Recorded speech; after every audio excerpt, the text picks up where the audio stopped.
Click Ranger.com or just stop on by. We tried Dynavite Nutritional Supplement, and after a couple of weeks, we noticed a big difference. Our little Gizmo's coat was shinier, and there was a lot less scratching and shedding. My dog smelled and scratched constantly. We bathed and sprayed her, took her to the vet, but no results. Now, a little Dynavite in her food helps Bella keep her beautiful coat with no scratching or smell. Happier, healthier with every bite. Over 1 million pets helped with Dynavite. That perfect tractor package you've been eyeing in Quality Equipment just got a little more perfect. Haul your next 1, 3, or 5 Series John Deere tractor off the lot on your brand new trailer. Visit our site at QualityEquip.com to add it to your package. Start with Quality Equipment to get any task done right. We've got the full line of John Deere equipment priced right with low monthly payments and special financing. Plus, we service everything we sell. Visit QualityEquip.com to see our latest offers. In studio with Jeff Stein from Brown & Wood. What's new, Jeff? For service, we're doing touchless pickup and drop-offs. So when you pull your vehicle in, we greet you at the car and open the door for you. But, we're putting plastic on the seats. We're having a steering wheel cover put on. We even have shift knob covers now this year. And then we have the customer actually drop the key in a baggie, and they're the next one to touch that key when it comes out of the baggie when they pick up their vehicle. So just want to make sure we take care of the customers that voted us number one. Brown & Wood, your number one dealership in Greenville and the home of the lifetime powertrain warranty. Welcome to US Cellular, where new and current customers choose any phone they want for free. Free? Even the one with 5G and lots of storage? Free. And the one with the latest everything? Free. At US Cellular, any phone you see is free, whether you're a new or current customer. US Cellular, America's locally grown wireless. Terms apply. See uscellular.com for details. This is Brandon Tate, owner and operator of Atlantic Wireless, an authorized agent for US Cellular since 1997. Visit atlanticwireless.com to find the store near you. We go beyond the call. This pepperoni was carefully placed by hand by a pizza maker at Papa John's. Just like this one, and that one over there. Ooh, and even these in the crust. Get yourself the new Epic Pepperoni Stuffed Crust Pizza, only at Papa John's. Hey, Pirate fans, the Papa John's Epic Stuffed Crust one-topping pizza is only $13.99 and is an MVP move for game day or any day. Place your order online at papajohns.com and sign up for Papa Rewards. Papa John's, the official pizza of the ECU Pirates. This isn't your regular cola, so this isn't your regular cola ad. No beach parties or family barbecues here. Just Nitro Pepsi, the first cola ever infused with nitrogen. So forget everything you thought you knew about soda, because that nitrogen gives us a whole new experience. Think an infusion of smaller bubbles for a cola that's got a lighter, smoother texture. And don't get me started on the pour. You don't pour this like any other cola. We're talking turn the can completely upside down and watch as those bubbles cascade into the glass to create a frothy, luxurious foam topping. Can your cola do that? I didn't think so. Unless you've got your own Nitro Pepsi, in which case, cheers to your great taste. Because you already know that the only thing better than the pour is the unapologetic cola taste. What else is there to say? From the creamy foam to the smooth texture to its unbelievably delicious flavor, this is cola like you've never had it before. Time to bring your taste buds to the next frontier. Nitro Pepsi. Smooth, creamy, delicious.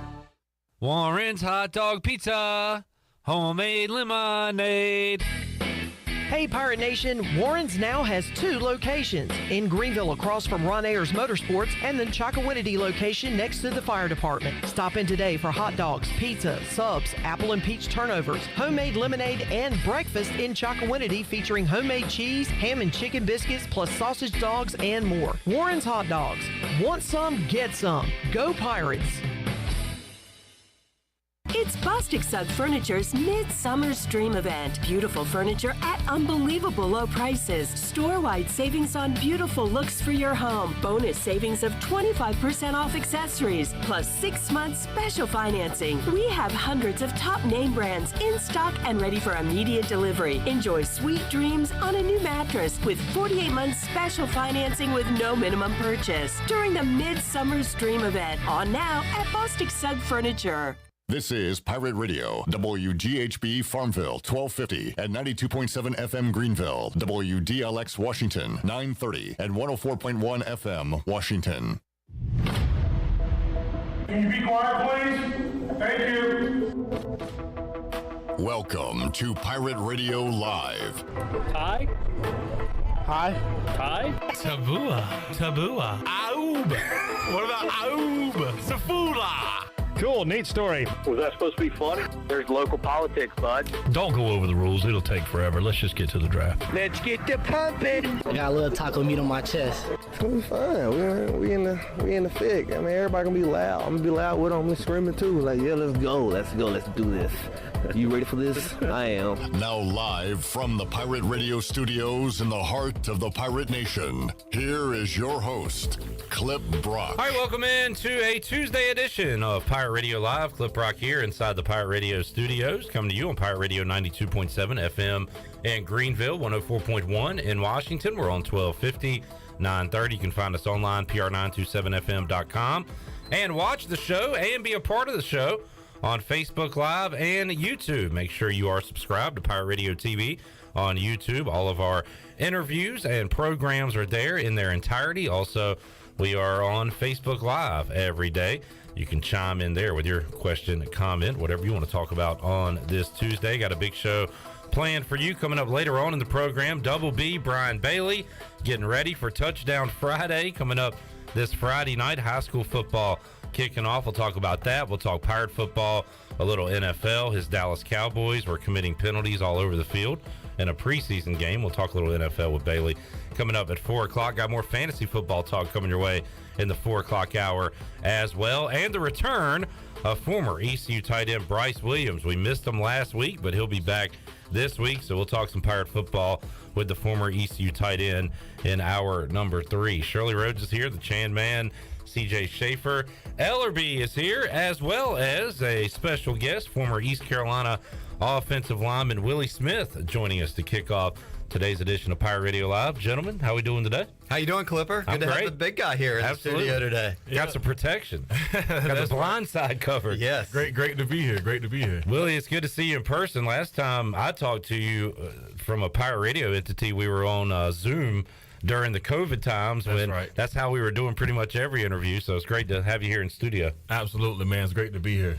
Willie, you played for the Pirates, had a NFL run too with 3 NFL teams. Are you getting excited for the upcoming start of football here? Yeah, man. I'm getting really excited about it, man. The blood's starting to boil a little bit, which is not going to be out there, man. So I'm excited about it. You've kind of made your home back here in Greenville and Pitt County since retiring from the league. Get everybody up to speed. What's Willie Smith been up to? Yeah, man. So since I came back in 2016, I've been selling real estate full-time with Smith & Associates Real Estate Solutions, and that's what I do now, man. Full-time realtor. All right, and you got some connections on this East Carolina football team this year. A little special interest when you're watching the Pirates play. That's right. My nephews are on the team, Zakiah Wilson and Zion Wilson, and I'm excited to see what them guys are going to do as well. Right, and a little fast fact for people listening, you and former Pirate CJ Wilson that's right. are related because you married his sister. Yeah, I waited for him to go to the NFL, and then I went and got his sister. Smart man. That was a good move. Good move. Of course, CJ getting ready to start at North Pitt. That's coaching right. football this Friday night. As Clip mentioned, Touchdown Friday. So very cool. 2 former Pirates. How much do you and CJ talk football? Oh man, we talking about football all the time. And you know, with him doing the coaching now, that's all that's on his mind. So he's calling me all the time, asking me different things, and he's excited, man. I'm excited for him. Has he called you in for some offensive line tips? Say, come out to practice, help me out? Yeah, well, I drove by the practice field one day and was out there, man, just doing a couple of drills with the guys. So, man, I'm excited to see what they're going to do this year. The O-line, it looks to be potentially a strength for the East Carolina football team, coached by Steve Shankweiler, who's been here several trips to Greenville. But you had some time with Coach Shank here, right? Yeah, man. Hands down, Coach Shank is one of the best to ever coach this game, man. I was in the NFL with a lot of great coaches, but the things that I learned from Coach Shank, they really helped me take my game to the next level, man. So Coach Shank is really one of the best, man. What do you have to learn to be a really good offensive lineman? Well, number one, man, you just got to have perseverance. You got to have that grit. You got to have that determination that no matter what, you're going to go out there and get the job done, because it's you don't get no glory as an offensive lineman. You do all the work but don't get any glory. And every day, man, you just got to be ready to work, regardless of if you get any accolades or not. You just got to come every day and do your job, man. What is like a technique or two that you if people are watching football this year, or if someone wants to learn the position, what kind of technique would you say how you can distinguish who's a good offensive lineman and who's not doing their job well? Well, the easiest thing is they get beat. You're right. Obviously. Yeah. But I mean, just getting off the ball fast, man. Having fast feet, fast hands. Those are going to be the biggest determinations of a tackle, guard, center, anybody getting off the line and being set, being ready. That lets you know who's good. You played here under Skip and a year under Ruff. Kind of two different offensive schemes. It was more pass happy, I guess, when Ruff kind of came in. Skip was kind of more ground control. How big of a difference was your job transitioning from those two different coaches? No, that's a really good question, man, because under Skip you can run, pass, so you had a difference of the two. But then when Ruff came in, man, it was all pass. So it's like, man, you had to bring your work pill because you had to be pass set in every play. As offensive lineman, you don't want to be passing every play, man, because you got to really earn it every day. So it's actually harder in that kind of offense. You like the pound and ground, huh? Yeah, man, ready to just hit somebody. It seemed like, too, and you weren't here long through the Lincoln and Ruff era, but they were bringing in a different type of offensive lineman. Seemed to be like a longer, leaner guy compared to a bigger guy, which is what Skip wanted. So do you see that across football, too, in those offenses, that sometimes the guy they're looking for a tackle could be different at Alabama than it is Texas Tech? Yeah, no, I mean, you're definitely seeing guys that's more athletic. If for you to be in a passing scheme offense, you want guys that can move because, you got fast guys on the other side of the ball. And if you're passing 80% of the time, you got to have a guy that's athletic, that's agile, that can move. How often, like when the team huddles up, and a lot of time under Ruff, they didn't huddle at all, but like when the team huddles up, how often does an offensive lineman get to say anything? Because it's usually kind of the quarterback, kind of like, and I'm sure the receivers or running backs, I guess, are maybe talking a little bit. How much talking does the offensive lineman do during a game? I mean, really, during the huddle, the offensive lineman's not saying much. The quarterback is giving the play. We're talking when we get to the line of scrimmage, hey, that's your guy. I got the mic. We're going to work together to block these guys over here. That's how you talking as offensive lineman, but you don't get any shine in the huddle. Willie Smith joining us in the Pirate Radio studios.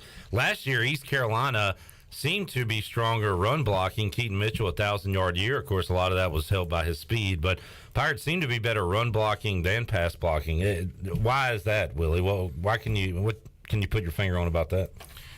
Yeah, well, I can't really speak specifically on why they're better at one than the other, but it's always great when you got a good running back behind you. Right. If I just get in front of this guy and push him a little bit, this guy with the speed behind me is going to get past him. So that always helps when it comes to the run game.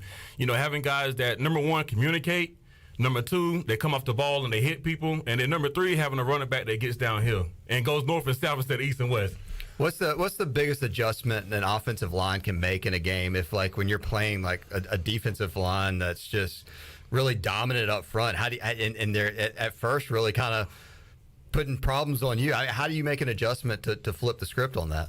Yeah, well, a lot of that is scheme, and that goes to the offensive coordinator. If a guy is really strong on the left side, then let's not run to the left side. Let's try to scheme the plays to run to the right.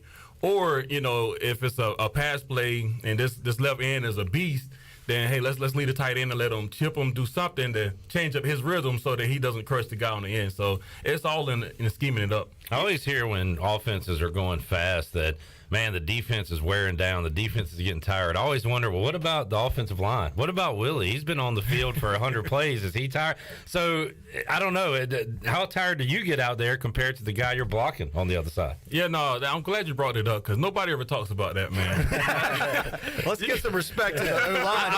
Are these guys Supermen or what? Right. Nah, man, we'd be exhausted out there, but, we're okay with it because we know that this guy is tired in front of us. He hasn't been able to rotate out. So we want him to be tired, because all we got to do is get in front of him, but he got to get around the edge.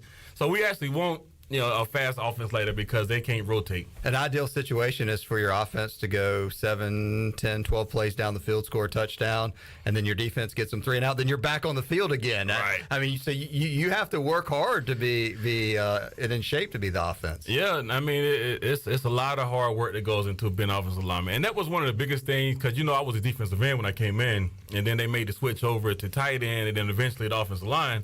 And the number one thing that I learned was, man, like, even when you're tired, you still got to be able to go. Like, on defense, you can get subbed out. But when you're on offensive line, man, you got to be ready to go every single play, no matter how tired you are. So that's where your fundamentals come into play. One of the plays when you watch it from the stands that frustrates fans a lot, and I'm sure coaches too, is the false start. You know, you get the offensive line somewhere that jumps and is like, oh, that's a dumb penalty. Right. Like, how do you prevent it? What do you think causes it? Is it because you get tired? What are some of the things that is going on with the offensive line when you have sometimes multiple offenses on there? No, I mean, so early in the game, if you're saying that, it's because the guys are nervous and they got the jitters and, you know, they're trying to get into the game. Later in the game when that happens, though, it's just like you said, them guys are tired, they're exhausted, and, you know, they might not have heard the snap count right, and it was not communication, so that's when you see somebody jumps outside at that point. While we're talking penalties, holding is not preferred either, but sometimes if you do get beat, you don't want to get your quarterback killed, right? So sometimes it's not the worst thing in the world, but how many times were you called for holding that you complained about, Willie? Like an NBA foul where the guys always complain. How many times you say, my hands are inside? How many times did they get you when they probably shouldn't have? Right. Well, as an offensive lineman, we're never holding. So every time they call the play. Right. So, I mean, we're just doing our job, man. And, you know, at the end of the day, you don't want to get any calls on you, but that's where your fundamentals come into play. If you do it the right way, you won't get called. There's also an old saying that says there's holding on every play. Yeah, I was going to ask you, true or false? Is there holding on every play? 100%. It's a matter of getting called or not, right? Right, that's right. What about the love language that goes between the offensive line and the defensive line? How much chatter is actually going on in the trenches between the two lines? Oh, man, it's nonstop. It is nonstop, especially if you come off and you hit them real good. You know, you talking smack. And then they're mad, and now they come off the edge. They're trying to do what they're trying to do. So, I mean, it's constant back and forth, man. You'd be surprised some of the things that said on the line. The stereotype is that the offensive guys are kind of the big old nice guys, but is that true, or are you guys throwing the heat harder than the defensive line is throwing it at you verbally? Yeah, I mean, I think it's a tit for tat, man. I think we're both giving it everything we got. And, you know, you got some guys that are just naturally nicer than others, but everybody's talking out there. Everybody. I remember watching you with Washington, my favorite team, and you were blocking those Giants defensive lines and then some really, really good teams there. So who are some of the guys, Willie, that you went up against that are some of the best ever? Who was the best challenge for you? Yeah, just thinking back, man, the best way to ask that question is, who did I hate blocking? Right? Yeah. I hated blocking Jason Pierre-Paul, man. That guy was just good, man. And he could move, you know, and every play you had to bring everything you had just to stay in front of the guy. So I really hated blocking that guy. Is he still playing? He was with the Bucks, wasn't he? Yeah. I think he was the fireworks guy, right? He was, right. Yeah. Still playing. And still getting it done. Right. I got a million questions on his time in Washington, Ellerbe. I'll maybe get to that later on in our conversation. You may have to do a whole podcast with him. I don't know. Willie may not have till Saturday to sit here with you. I'm fascinated by all that. But how about your journey in the NFL, Willie? You know it's a game. You probably learned, too, it's a business, right? So how did you kind of balance those things? Yeah, that was the biggest thing that you learn, man. I was undrafted. You know, I was expecting to be undrafted. So I had to come every day ready to work. And, you know, what you quickly find is that, man, it is a business. Like, every day they're bringing in somebody else to try to replace you. And it's your job to prove to them that, hey, I'm better than that guy. So it's a constant business, man. You were trying to replace a guy, and then the guy behind you was trying to replace you, and it's just a cycle. Right? Yeah, this is crazy. Yeah. But you were able to stick around for a little while with Washington, with the Raiders, with the Chargers. So how about your stops in the NFL? How much did you enjoy that time in your life? Yeah, man, that was pretty exciting, man, to be able to play football and get paid for it. You know, you playing the game and you're making money to play a game, and then I got to play in some of the best cities in the world. So my favorite city was San Diego. I mean, every day you're talking about 70, 80 degrees, and you just, you know, you're loving it, man. You're loving it. What was your favorite moment from the NFL? Is there a moment that stands out more than anything? No, that's an awesome question, man. And just kind of thinking back, my favorite moment was, you know, the first game that I was going to play. I think it was against the Patriots, man. And I standing in the tunnel with my helmet on, and I'm looking at all the other helmets in front of me, and I'm seeing the Redskin logos, and I was like, wow, like I'm really about to play in the NFL, man. So that was my favorite moment, man. Is there one coach that stands out more than any to you in the NFL? It could have been even your position coach. Yeah. My coach Joe D'Alessandro, when I was with the Chargers, man, and he was loud, he was aggressive, and every day, man, he demanded your best, man, and definitely my favorite coach, man, because he made me work hard every day. What was it like being in the huddle and being around Phillip Rivers? He seems like an interesting guy. Yeah, man. Phillip is a fireball, man. That guy he's always turned up. So how you see him on TV is how he really is. Like that dude. He's a great guy, man, but he's aggressive with everything he does. And he would talk junk to the defense, but you would be the one to have to block that guy, right? So were you ever like, hey, Phillip, shut up, man. Let me chill out, bro. Chill out. I got to block this guy right here, man. So, yeah, absolutely, man. if you had a number one pick of one teammate you could start your team with right now from who you played with, who would you take to be your number one pick? Wow, man. That's a tough question, man, because I play with some great guys, man. So if you're going back to quarterbacks, obviously Phillip was the best quarterback I played with, So quarterback-wise, I would definitely choose him. Defensive, Dwight Freeney, man, that dude was a beast. Even I got, introduced to him later in his career, but he was still a beast. Like 14, 15 years in, this guy was still a beast on the edge, man.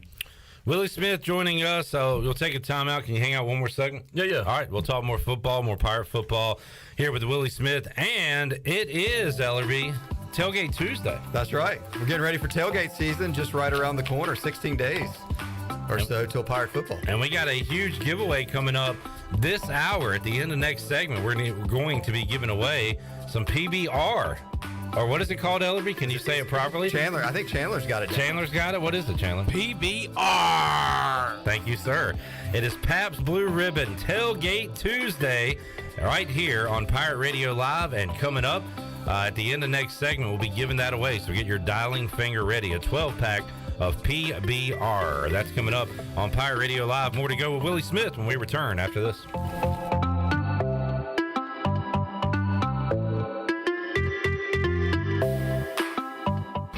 Are you ready for some football, Pirate Nation? Bud Light is America's favorite light beer and the official beer of the ECU Pirates. When planning your fun times this football season, be sure to pick up some Bud Light at your favorite retailer. Bud Light carefully brews their beer to be perfect for anywhere there's fun. Because when there's fun, Bud Light is there. Get ready to have fun this season, Pirate Nation, and always stay in the game and drink responsibly. Bud Light, the official beer of the ECU Pirates, and proudly distributed by Carolina Eagle Distributing since 1989.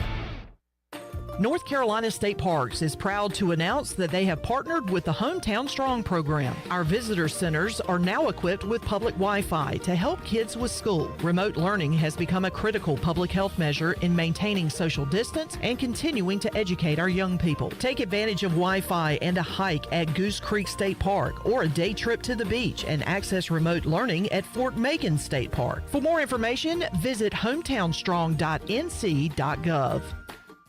The convenience of Pitt Greenville Airport is waiting just outside your front door. Service is back, so you're connected to destinations worldwide through flights from American Airlines. Plan your next trip. Book your flights today at flypgv.com or aa.com. Avoid the long check-in lines and congestion at the big airports and fly local at PGV. Fast, convenient, and close to home, PGV has American airline flights perfect for your next trip. Book today at aa.com. PGV, where the Pirates fly.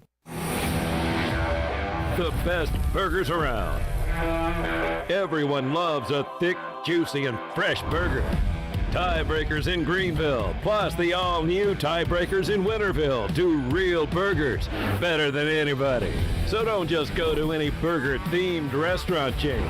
It's time to break the chain and eat local. Tiebreakers, real burgers at its best. Everybody loves burgers. This is John Gavigan with the Gavigan Agency. Our top priority is doing what is best for our members. Whether you are buying a new vehicle, a new home, protecting your family with life insurance, or filing a claim, our agency will be there every step of the way. Our goal is to become a trusted advisor for you and your family for all of your personal and commercial insurance needs. Give us a call in Greenville at 756-1400 for a car, home, business, or life insurance quote today, and give us the opportunity to show you the benefits of doing business with someone who cares.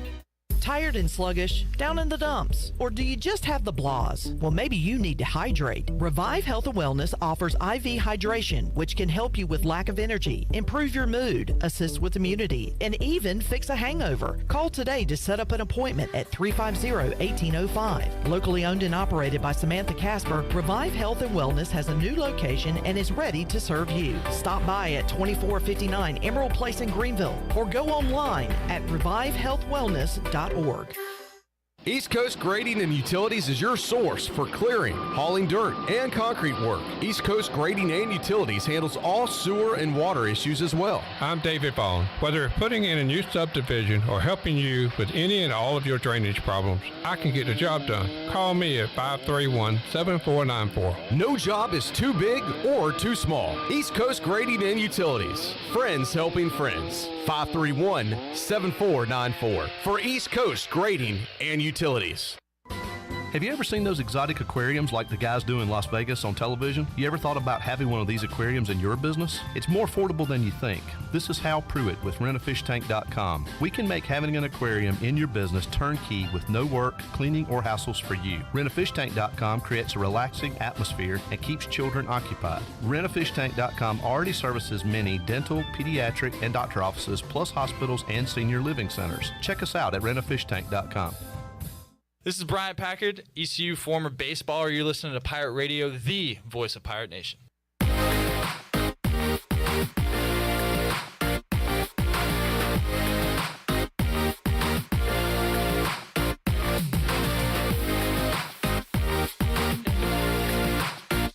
You're listening to Hour 1 of Pirate Radio Live. This hour is brought to you by University PC Care, your local tech support experts for all your personal and business needs. Visit universitypccare.com to learn more today. Now, back to the show. Welcome back. Are you in outside sales and looking for an opportunity to increase your earning potential? Well, CopyPro has been in Eastern North Carolina for over 45 years and continues to grow each year, and they are in need of more sales professionals with a desire to potentially make a six-figure income. Do you have what it takes? Visit copypro.net today to submit your resume and to learn more. Now let's head back into PRL. Here's Clip.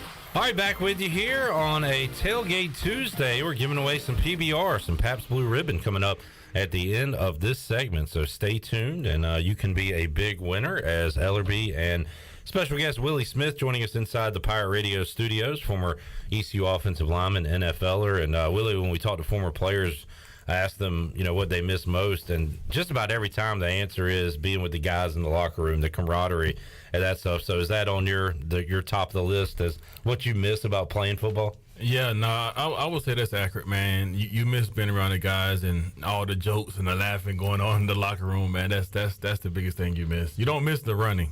You don't miss the fall camp and the training camp and all that stuff, right? No, sir. Conditioning tests. They can have that. What do you think is the one or best life lesson that football taught you? Oh, man, you got some great questions today, man. Best life lesson, I would say never give up, man. Like, you're going to have some great plays, you're going to have some bad plays, and in the same way in life, man, you're going to have your good days, you're going to have your bad days, but every day, man, you got to come ready to work.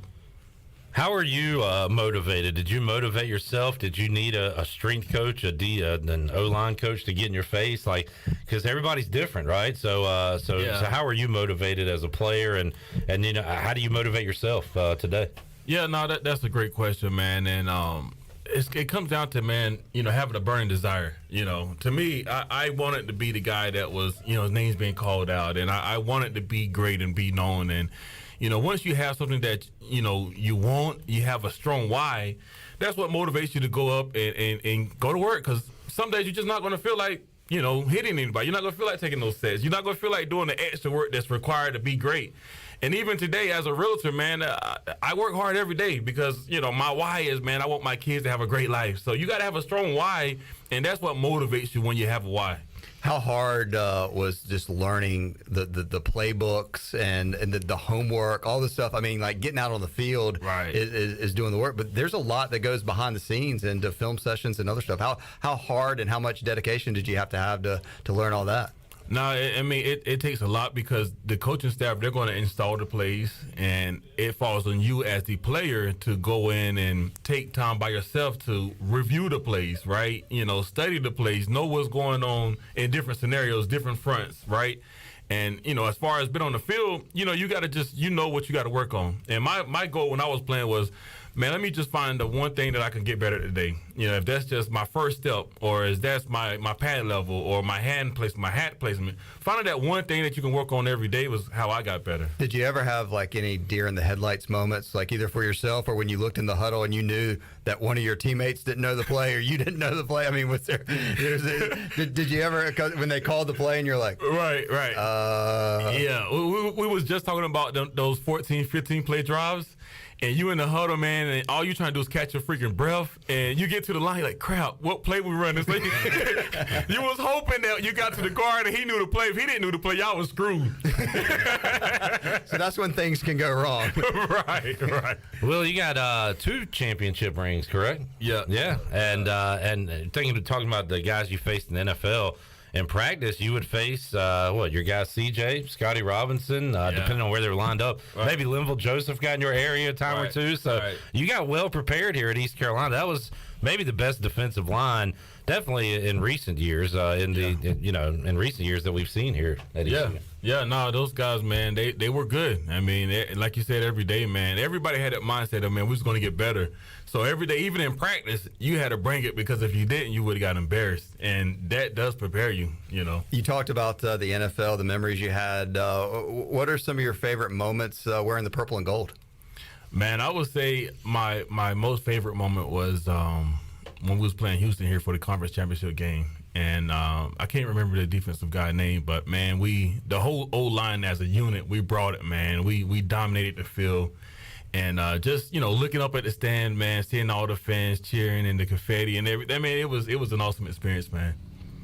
Great moments, and trying to get back to those moments. The last conference championship team here at East Carolina, although it does seem, Willie, that Mike Houston has this thing turned in the right direction, and that starts with him padding the defensive line and the offensive line. That's what they've tried to do, and he's going into year 4 now, and Coach Shankweiler has said kind of every year, we're getting better, and finally this year he thinks he's got enough there, and that's where it starts, right? You guys up front. Yeah, I mean, everything starts up front, man. You got to control the line of scrimmage, whether that's on offense or defense, and as an offensive unit, you want to be able to go full tilt and not worry about, getting hurt or anything like that, and having a guy that can rotate in. I mean, you don't see it that much, but sometimes, you get blown and you got to bring somebody else in. And on defense, man, having depth there, that's huge because as defensive players, man, you got about 3 or 4 plays that you can give everything you got. And after that, man, you're spent. So having somebody that can rotate in and not only just be a body there, but somebody that can actually still make plays, that's huge. We mentioned earlier your brother-in-law, C.J. Wilson. You married his sister. And then if he invited you out to practice or if Coach Houston invited you out to practice, what is Willie Smith going to do? If he's standing there as a casual observer, they didn't tell you what to do, what are you going to watch? What are you looking for the most? Yeah, well, for me, obviously, man, coming from the O-line, D-line, that's what I'm looking at because as an offensive unit, man, if you can run the ball, you can have a great chance to win the game. Because just imagine the other sideline, man, they got a really good offense.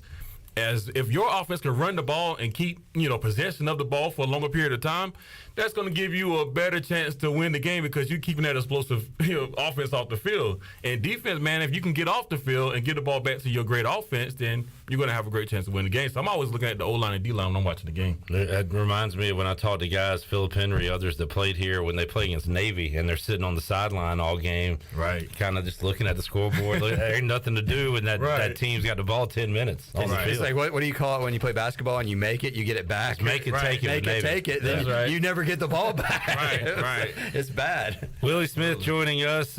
Willie, how about this East Carolina football team? How much are you able to follow the Pirates these days, and what do you know about the Pirates in 2022? Yeah, man, I'm really just now starting to get back into watching the Pirates, man. And, a big part of that is my nephews play for the teams, Zakiah Wilson and Zion Wilson, and they're on the O-line and D-line. So I'm watching them, man. I was at the scrimmage this past Saturday, man, and the defense, they looked really good early on, man. They was playing lights out. And then the offense started to pick it up and start to put a couple of drives together, man. So it seems like we're going to have a really good team this year, man. People always go to a scrimmage and I've been to a ton of spring games and stuff. But as a player and as a former player, you say you went to this scrimmage. How can you really tell if the team is good or not? Well, that's really hard to gauge because it's not like a live game, so it's really scripted a lot. But I mean, just seeing how the guys are flying around on defense. Are they running to the ball? I mean, are they giving that extra effort, right, on defense? And on offense, man, are the guys picking up the stunts that's happening, the blitzes that's happening? Are they able to run the ball and not get stopped in the backfield? Are they protecting the quarterback? Watching those little things right there, man, gives you a good indicator of, what the team is going to do that year. Willie, you're about 15 years too old. If you were younger, you could have got those NIL deals and all the things that the kids are doing now. So, what do you think about the changes in the sport on the field and really off the field since you've been away from college football? Yeah, man, that's definitely different. I mean, you think about the bigger programs, how they got a huge advantage because of all the marketing dollars that they can give to a certain kid, where a smaller university like ECU is growing, but you can't compete with an Alabama, somebody like that, with the kind of money they can bring in. So I really feel like it's unfair, but at the end of the day, as a player, I would like it because I'm actually being able to make some money. Would you rather go to Alabama and have a bigger NIL deal or come to a different school and have more playing time? Man, I want to play in time. I want to play, because, I mean, some guy, think about it, man. One of my buddies, man, DJ Fluker, he played with Alabama, right? And he was a great player, but he didn't really get to get on the field until almost his senior year. So you think about it. Yeah, those schools are great, but, man, if you want to play, you got to go somewhere where you're going to have an opportunity to play right away. What was your recruitment like, Willie? What other schools were after you? How'd you end up at East Carolina? Yeah, man, so a lot of D2 schools were after me. Virginia Tech was after me, and UNC was after me. And the biggest deciding factor was Skip Holtz and Donnie Thompson, man. They came to my house. They came to my practice. Then they sat on my couch and said, look, man, we think you're going to be great. Come to ECU. And that was all I needed to hear. That was all I needed to hear, man. Signed them up. When did you make the move? You went from defensive side of the ball, tight end to O-line. So how early on in your career in Greenville did you start making those position moves? Yeah, so I redshirted my first year. Freshman year, defensive end.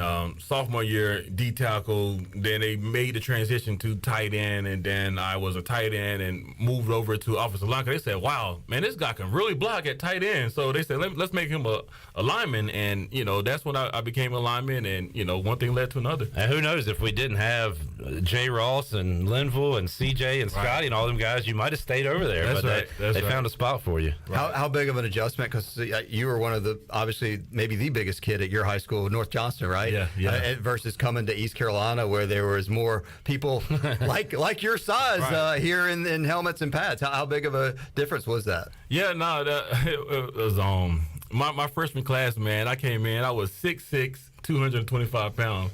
And all the guys around me said, man, he must be a tight end. I was like, nah, I'm a DN. They're like, what? DN, man, you light, So it's definitely an adjustment, man. Like, the guys are just bigger, the guys are stronger, and the guys are faster. That's the biggest difference. Bryce Williams will join us in the 5 o'clock hour, former ECU tight end. He talks about how he struggled putting on weight. He was so slim. They called him Slim 80 because he was so skinny. He said he'd set alarms to eat peanut butter at night to just keep food going. How about you trying to get that weight up? Was that tough for you to do? Nah, man. It wasn't for me because I was, training all the time. And, man, we had these Gatorade shakes, and I would drink them in the morning. I would drink them at lunch, and I would drink them before I go to bed. And, man, I put on 40 pounds of muscle my freshman year. Wow. Yeah. 40 pounds of muscle. I haven't done that in my entire life. How much? How many pounds of non-muscle did you put on your freshman year, Cliff? Oh, easy 40. That's nothing, Willie.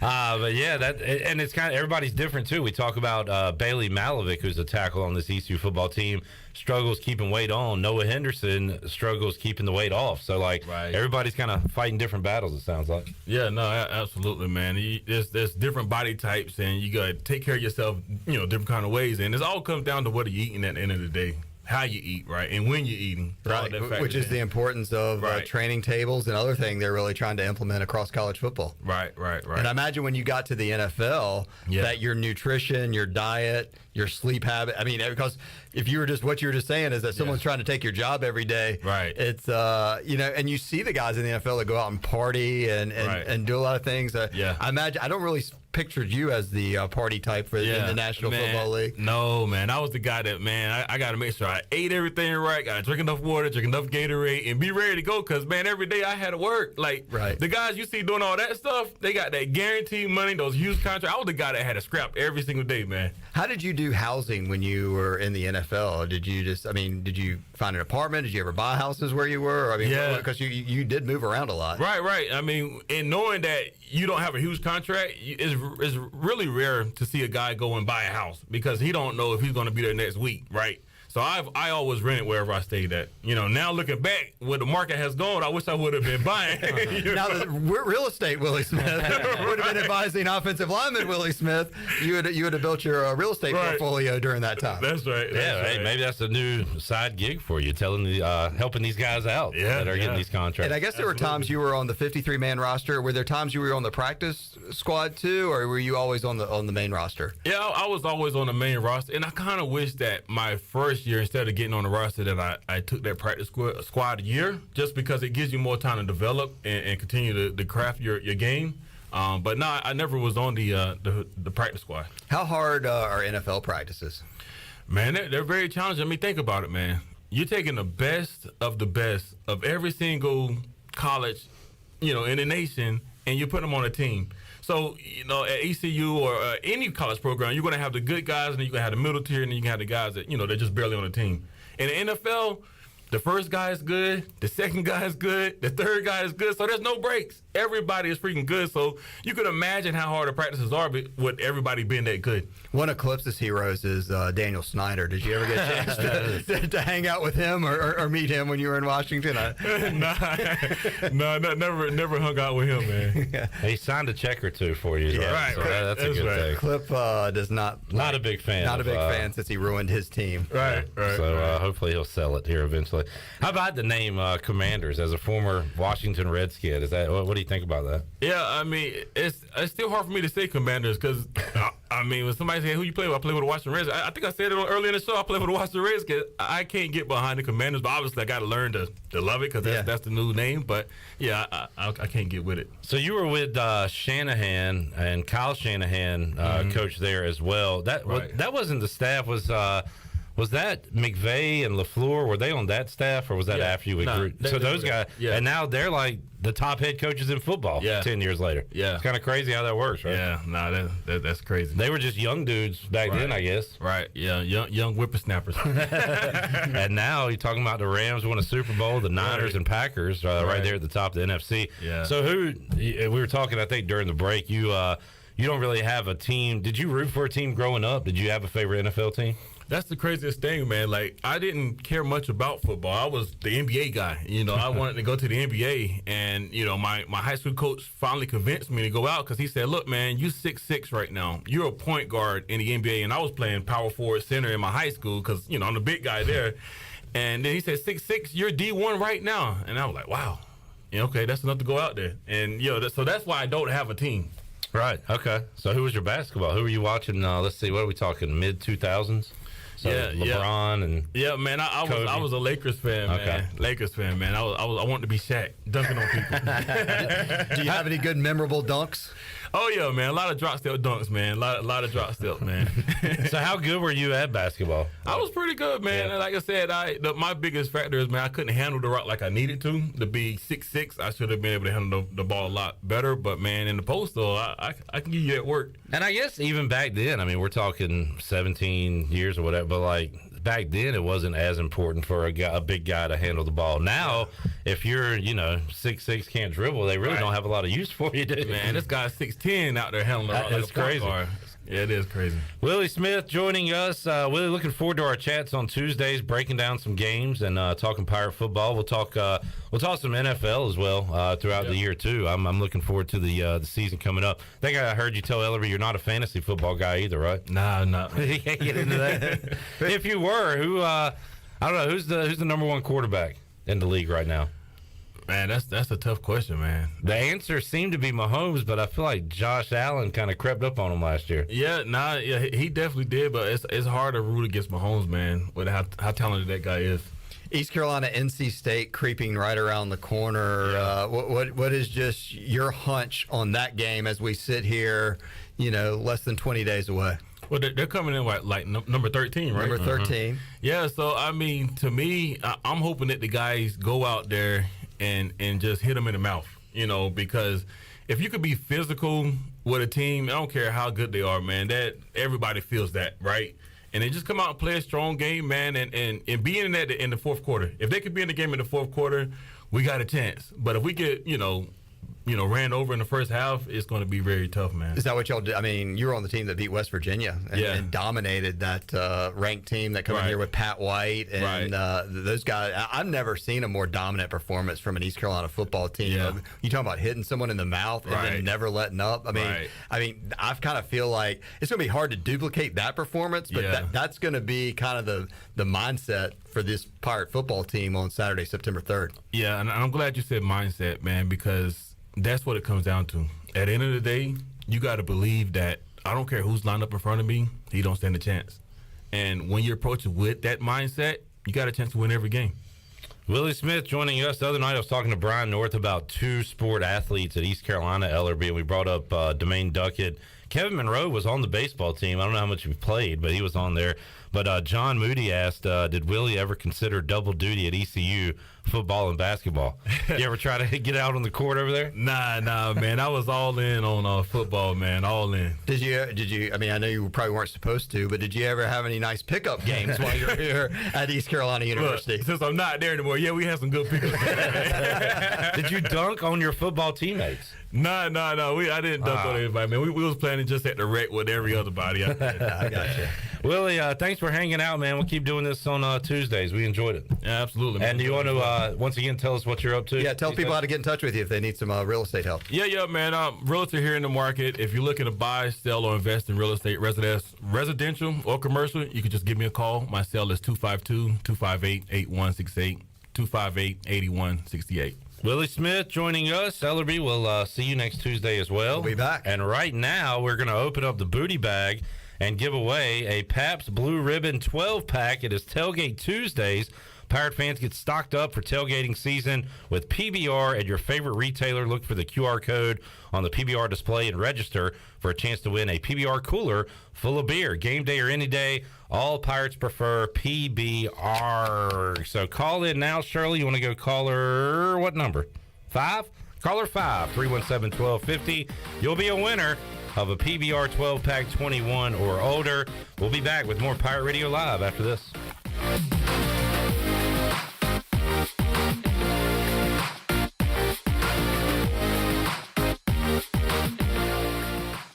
It's bow time. Why are Bojangles Chicken Supremes called Supremes? Well, with golden crispy chicken tenderloins this juicy, tender, and full of bold flavor, what else would you call them? Superbs? Nah, that would be weird.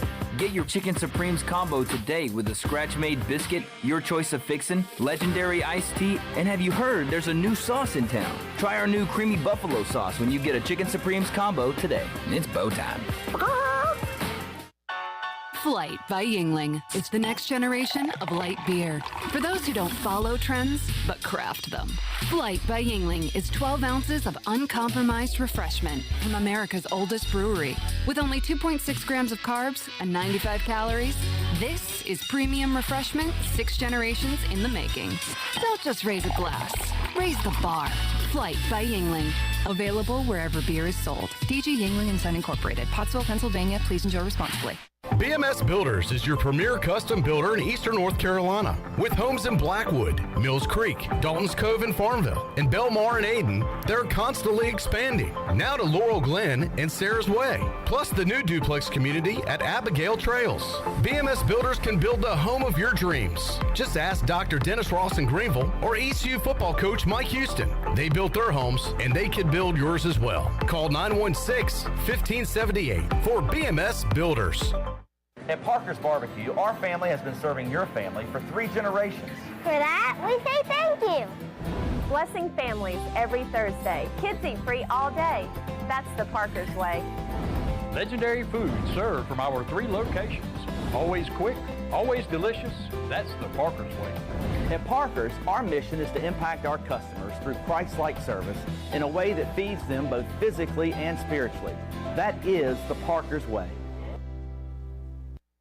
That perfect tractor package you've been eyeing in Quality Equipment just got a little more perfect. Haul your next 1, 3, or 5 Series John Deere tractor off the lot on your brand new trailer. Visit our site at QualityEquip.com to add it to your package.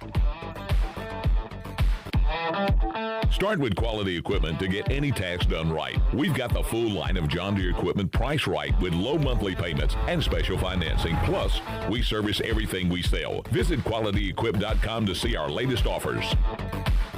Be sure to check out David Price Construction for all of your commercial or custom residential renovation and building needs. Run by ECU alumni, David Price Construction specializes in commercial projects, maintenance on facilities, and large-scale residential renovations and additions. Proud to be voted the Remodeler of the Year by the Home Builders Association of Raleigh-Wake County in 2018 and Best Business Commercial Remodel Project winner for 2020. David Price Construction, the proud ECU Home Services partner.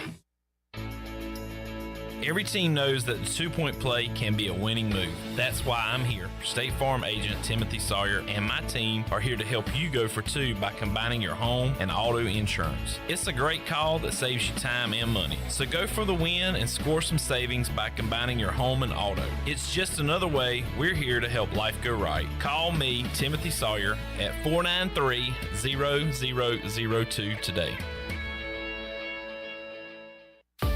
Hey Pirates, this is Holton Ahlers. A big part of my success on the field is what I eat at home. To keep my body filled up, I order meals off a Clean Eats meal plan. I choose the meals I want from 6 different meals offered each week, and I pick them up on Sunday or Monday at the cafe on Red Banks Road. Each meal is packed with the perfect mix of healthy proteins, carbs, and veggies to keep my engine running at full speed. Go to CleanEats.com, click on meal plans, or stop by the cafe and get all the info. Clean Eats and the Pirates, a winning combination.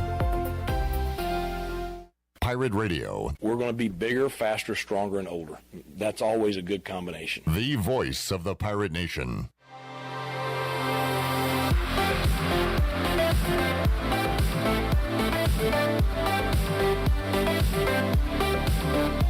You're listening to Hour 1 of Pirate Radio Live. This hour is brought to you by University PC Care, your local tech support experts for all your personal and business needs. Visit universitypccare.com to learn more today. Now, back to the show. Well, welcome back. The Pirate Radio football kickoff party presented by Bud Light on Thursday, September 1st is approaching fast, and tickets are on sale right now for only $10. 100% of the ticket sales will be donated to these 4 local charities: Sportworks Ministries, Riley's Army, Daughters for Dads, Heather Ann Pertee Scholarship Fund at the ECU School of Nursing. The Pirate Radio football kickoff party will also feature entertainment by America's favorite 80s tribute band, The Breakfast Club. Plus, the world-famous Budweiser Clydesdales will be on site for a photo opportunity. The place to be to kick off football season is at the State Theater in downtown Greenville for the best party of the year. Go to pr927fm.com right now to get your tickets before they sell out, and we'll see you on Thursday, September 1st. Now let's head back in to Pirate Radio Live. Here is your host, Clip Rock. All right, great to have Willie Smith join us on the program. We'll talk to Willie every Tuesday, break down East Carolina football, talk some NFL, so it's going to be fun to have Willie Smith here, and we welcome in another athlete to the Pirate Radio studios, former D1 recruit at the long snapping position, Chandler Honeycutt here. Chandler, always probably cool for you to have another athlete around the studio, right? Well, first of all, thanks for having me, Clip. And yeah, absolutely. When another athlete walks through these doors, it's like, man, it's refreshing because we don't have a lot of athletes here. We do have Shirley, who's a big softball player. But, yeah, it's great to see other fellow athletes. I saw y'all were dapping each other up and talking about some. I said, hey, Willie, what's going on, man? It's good to see you. Yeah.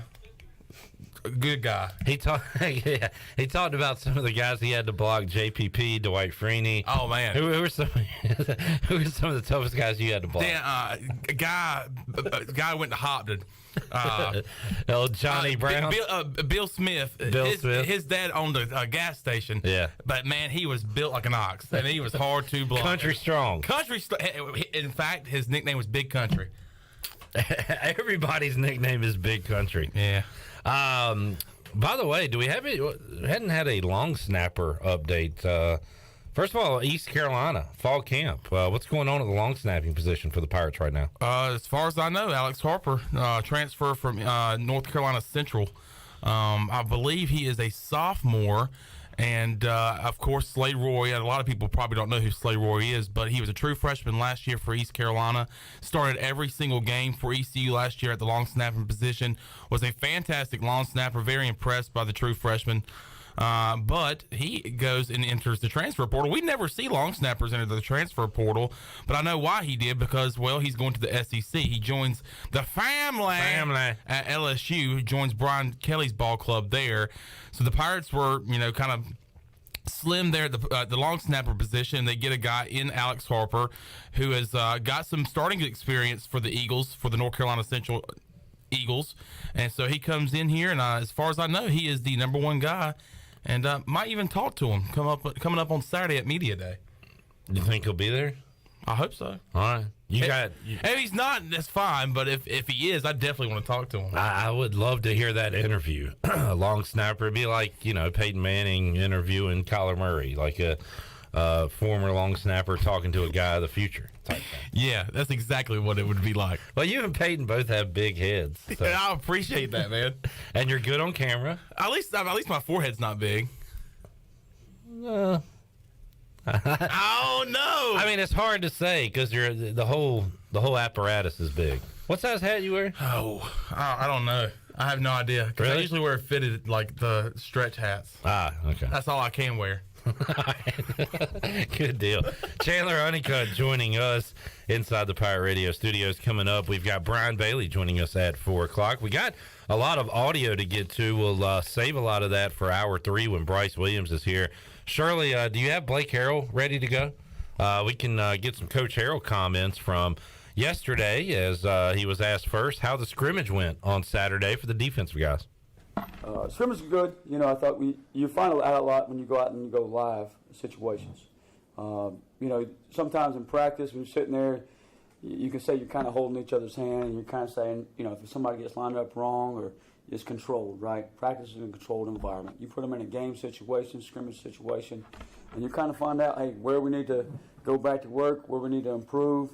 And then you also find out about some guys that, that flash a little bit and, hey, we can count on this guy for game day or we got to go back and work this situation. So it was a good day just to kind of go evaluate ourselves, see where we're at, and see what we need to work on and see how much we need to improve going forward and get ready for September 3rd.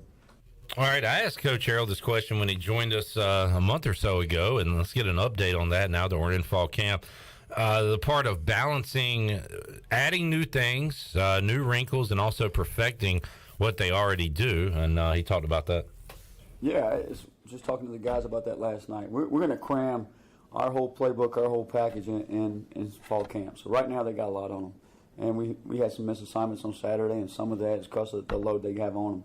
And then each week we'll refine, hey, what we're taking in each game plan. So we may install something in, preseason camp here that we don't use to week 5, week 6, week 7, but it's going to be important. And we tell our guys how important that is. It could help us go win a ball game, in overtime against Memphis and some things like that. So we'll keep working it and keep installing things and keep having a few tweaks here and there and adding to it.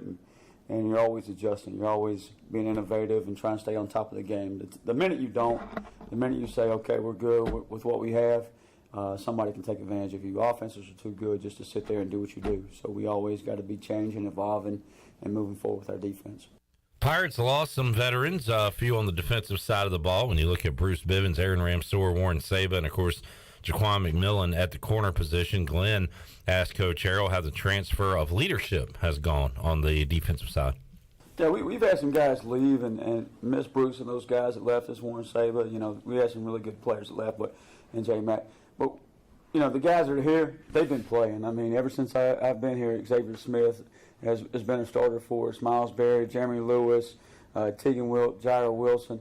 I'm not giving you any new names that you don't already know about. So those are the guys that have been in the system. They've been with us.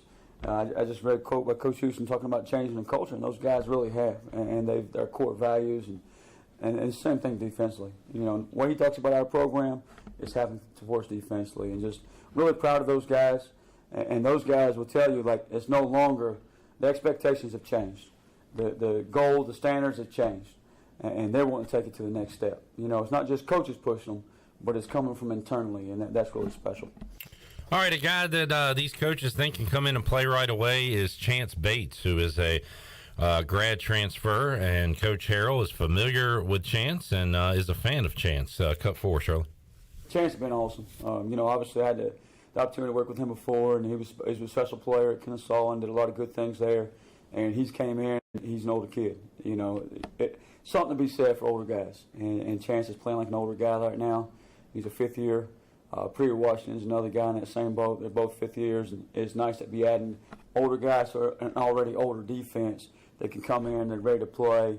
They don't need a couple ball games under their belt to get into it. They already know what it's about, and they've had a lot of snaps on the game. So that's a good feeling. All right, Chance Bates, an example of a new face, and Washington, new faces that are older veterans. How about some new faces that are younger guys on this team? Blake Carroll highlighted a few of those. The guy that stood out today that kind of I was really proud of was Devin King. He was the free hitter one time, come up and made a big play. It's probably a name we don't talk much about, but just come up and show, like, hey. And every time a guy does that, like Josiah Robinson was one on Saturday that had a big day, JR. And every time a young guy does something like that, you're just like, okay, now here's another guy we can depend on game day. Here's another guy we can count on to make a play on special teams. Maybe we want to put him on third down and go pass rush. So, those are guys just adding to what we've already built and the older guys. So just really proud of those younger guys coming along like Devin and like JR. Blake Harrell joining us, and Chandler, you just wonder how many, we've heard a lot of names, individuals' names from Coach Houston, Coach Harrell, and we'll hear them later from Donnie Kirkpatrick. How many of these guys are, players for the future? How many of them are impact players now? Yeah, 2022. I'm anxious to see how it all unfolds on the football field and what guys will be talking about coming up September 3rd. Yeah, absolutely. Right off the bat, when you talk about this defense, I'm very excited about the experience that he has. He spewed off a few names there with Xavier Smith. You have Jeremy Lewis and some others that have been here a while. Malik Fleming's one of those guys. But and even this guy that's coming in, Chance Bates, he's got experience from Kennesaw State, even has experience being coached by Blake Harrell, which is nice. But a lot of these guys that we've talked about, these younger guys, and I'm like, what's the question is will we see them this year? We're hearing a lot of them here in fall camp. We heard a lot about them in spring. Will we see them this fall? And I'm very excited to see them. But if not, that gives them a chance to develop under Blake Harrell's scheme. So whether we see them this year or in the future, Pirate fans have a lot to be excited about. Chandler, David Stahl adding some more long snapper news, deep snapper when it comes to East Carolina football. He says we also have Colby Garfield, a sophomore transfer from Charlotte. He says they're mentoring his son. He's a sophomore and a long snapper, offensive lineman and long snapper at South Central. Yes, sir. So Colby Garfield is listed as a sophomore on the roster. Yeah. So another deep snapping option for the Pirates. So maybe there's a competition there between two transfer portal guys. So, I mean, look, these long snappers are getting into the transfer portal. Have you ever thought about putting your name in the portal and seeing if anybody takes you? Yeah, I've thought about it a lot. No, I have not. Why not? Just do it. What's the worst thing that can happen? What's the process like? I guess you go to state and then snap against ECU September 3rd. Would you do that? Wouldn't that be crazy? Would you do it? That answer is yes, if you got to think about it. And you should. You should. Absolutely. Should you snap one over the punter's head? Maybe. Do it on purpose? Yeah. That's the whole plan, all along? Sabotage. We got a guy on the inside, a man on the inside, Chandler Honeycutt. By the way, David, if your son wants to get some other mentoring done. Maybe you're already doing this. Not me. I don't know. Not me. But Chris Rubio long snapping. Look him up. Rubio long snapping. Rubio. Look him up. He's got camps all over the country. So check him out, and you can. I know they have camps in Charlotte at Huff High School, so check them out. He's a big help. And your son could be just like Chandler Honeycutt one day. Yeah, doing radio. You should do. You should have your own football camp for long snappers. Because I've seen your video. You look legit. I mean, you are legit. You know what you're doing. I always wanted to come to ECU, so I kind of bit the bullet and said, let's go. You retired from football. I didn't. I came to ECU with still. I mean, I would snap. Yeah, but you could have made it at Campbell or somewhere. Yeah, you could have been on the team. Played for Mike Minner. Played for Pat White for a few months. I would rather be here at East Carolina and not make the team than be miserable at a school that I've been playing football. I hear you. You're a true pirate. I'm a true pirate. You just don't have that dog in you. I just don't have that dog. All right, let's take a break. We'll come back when we return. Brian Bailey will join us on the other side. We'll talk about Week 1, high school football, also NFL, ECU, a little bit of everything with Double B Brian Bailey. Hour 2, Pirate Radio Live. We'll be back with you after these words.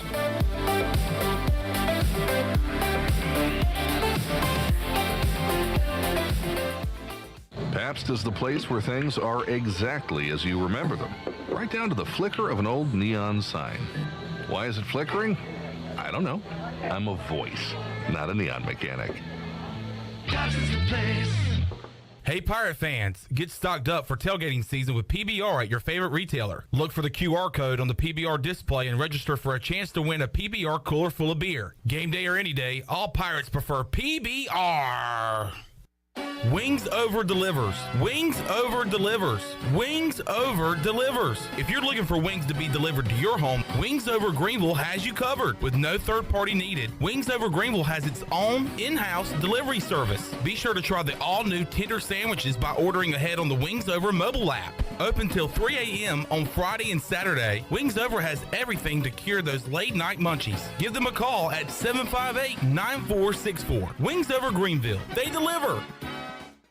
Pirate fans, the 2022 football season is going to be one for the record books. East Carolina is coming off a 7-win bowl season, and 2022 is shaping up to be even better. The Pirates need you to pack Dowdy-Ficklin Stadium this fall with a great home slate that includes in-state rival North Carolina State. The American Conference schedule features home games against UCF, Memphis, Houston, and Navy. Season tickets are on sale for as low as $125. Get your tickets today by visiting ECUPirates.com. Hey, Pirate Nation, Lindsey Gray here with Carolina Caliber. In 1960, my granddaddy started his firearm business right here in Eastern NC. Still family owned and operated, we have the area's largest selection for outdoor shooting sports and accessories and are one of the nation's top firearm dealers. At Carolina Caliber, we have everything you need from hunting, home defense, and personal protection, including a wide variety for ladies and youth. We buy, sell, and trade. It's a time-honored tradition. Visit us at Carolina Caliber on Fire Tower Road in Winterville. Welcome to US Cellular, where new and current customers choose any phone they want for free. Free? Even the one with 5G and lots of storage? Free. And the one with the latest everything? Free. At US Cellular, any phone you see is free, whether you're a new or current customer. US Cellular, America's locally grown wireless. Terms apply. See uscellular.com for details. This is Brandon Tate, owner and operator of Atlantic Wireless, an authorized agent for US Cellular since 1997. Visit atlanticwireless.com to find the store near you. We go beyond the call. Last year, we found out that I had cancer. We were all super scared. Mom and Dad said they don't know what we would have done if Riley's Army hadn't been there for us. We invite you to join us on Saturday, August 27th at the Hilton Greenville for the Glow for Gold Gala, benefiting Riley's Army, presented by Grover Gaming. Tickets can be found at rileysarmy.com or by calling 252-481-4471. Riley's Army hopes that you never need them, but if you do, they'll be there for your family, just like they were for mine. The Rick House is Eastern North Carolina's premier American-style restaurant and bourbon bar with daily specials. And here's the lineup. Mondays feature $7 margaritas and half-price appetizers. Tuesday is stuffed seafood night. Wednesday is date night. Thursday is roasted smoked lamb chop night. Fridays is prime rib night. And Saturday is Italian night and is also Fred and Wilma night with our 36-ounce bone-in tomahawk steak just like the Flintstones. And on Sunday, it's our legendary brunch from 10 to 2. The Rick House, American Provisions and Spirits, 710 Red Banks Road beside the bowling alley in Greenville. UBE and PirateWear.com is excited to offer Pirate Nation the largest selection of new ECU merchandise and tailgate supplies ever. UBE has the best prices in town, so that makes UBE your one-stop shop for all things ECU. UBE does daily restocks of Champion, Adidas, and Under Armour. Don't forget to bring your young Pirates in to plunder the Crow's Nest, which is the only kids store dedicated to ECU. Plenty of free parking uptown in Greenville. Visit them at PirateWear.com. Go Pirates! This is Pirate Radio, WGHB Farmville, 1250 and 92.7 FM Greenville, WDLX Washington, 930 and 104.1 FM Washington.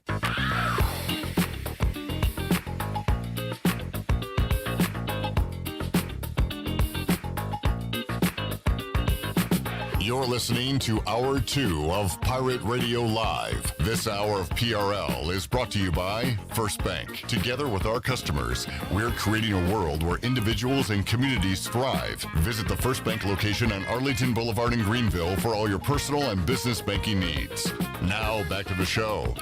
Welcome back. Do you need custom t-shirts, apparel, or promotional items for your business, organization, or event? Well, keep it local and print it local with University Sportswear. Contact them today at universitysportswearenc.com, the official sportswear provider of Pirate Radio. Now let's head back in to Pirate Radio Live. Here's your host, Clip Rock. Back with you, Pirate Radio Live on a Tuesday. Shirley Rhodes, CJ Schaefer, the Chan Man here. Willie Smith joined us hour number 1. He'll be joining us on Tuesdays throughout the football season. Also, every Tuesday will be PBR Pabst Blue Ribbon Tailgate Tuesday. So make sure you're locked in every Tuesday. We'll be giving away some PBR. PBR. Right here on Pirate Radio Live. PBR. Right now, we will head out to the Pitt Electric Live Line and talk to WNCT Sports Director, the host of the Brian Bailey Show, the host of Touchdown Friday, the guest on this show, the guest on the Bud Light pregame tailgate, guest on the High School Huddle with Morgan Ehlers, MC at a lot of local area events. He's not dumb like some Cowboy fans. He is Brian Bailey, joining us on the Pitt Electric Live Line. Double B, how you doing today? Not too bad. How are you? Doing great, and I'm hoping this interview goes like your show yesterday. Well, I don't really have to talk a lot, and my guest does all the talking. So you take it away, and I'll just sit here.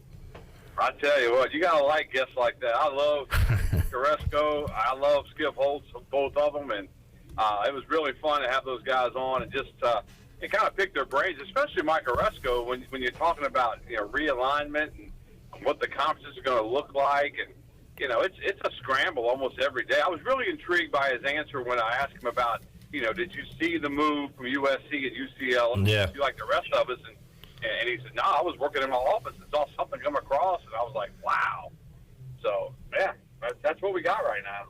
That's pretty wild, Bailey, that came out the way it did. And because you always hear a source come out or that something that, some rumors, some smoke from the fire that we can't see yet. And in that case, it just popped out. And to find out that Mike Carrasco kind of, although I think he did say he told somebody, one of his staff members, that he wouldn't, be shocked if a USC or UCLA decided to make the move to the Big Ten, but he had no inkling that it was going to actually happen. So, yeah, you're right. That was kind of surprising.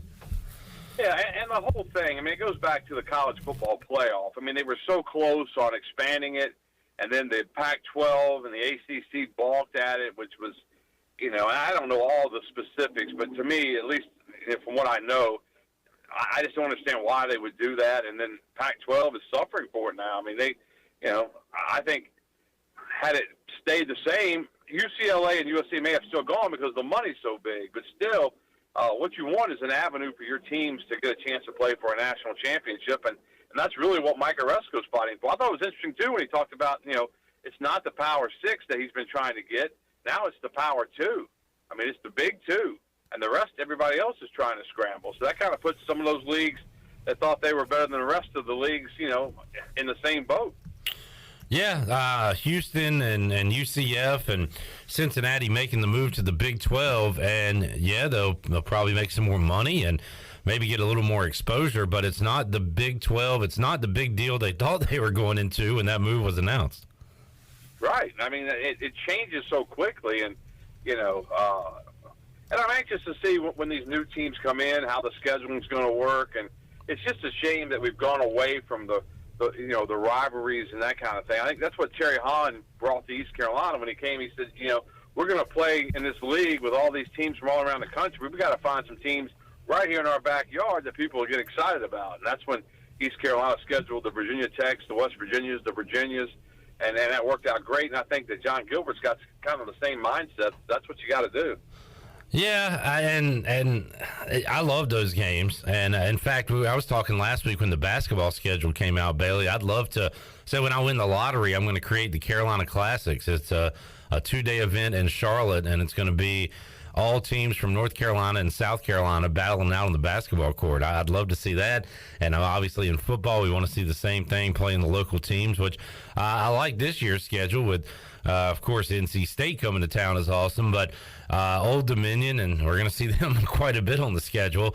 But like seeing games like that with area teams. Yeah, I think it's, you know, those of us that went to Norfolk a couple of years ago for that Old Dominion game, I mean, it was fun to go up there. It's 2 hours to the north.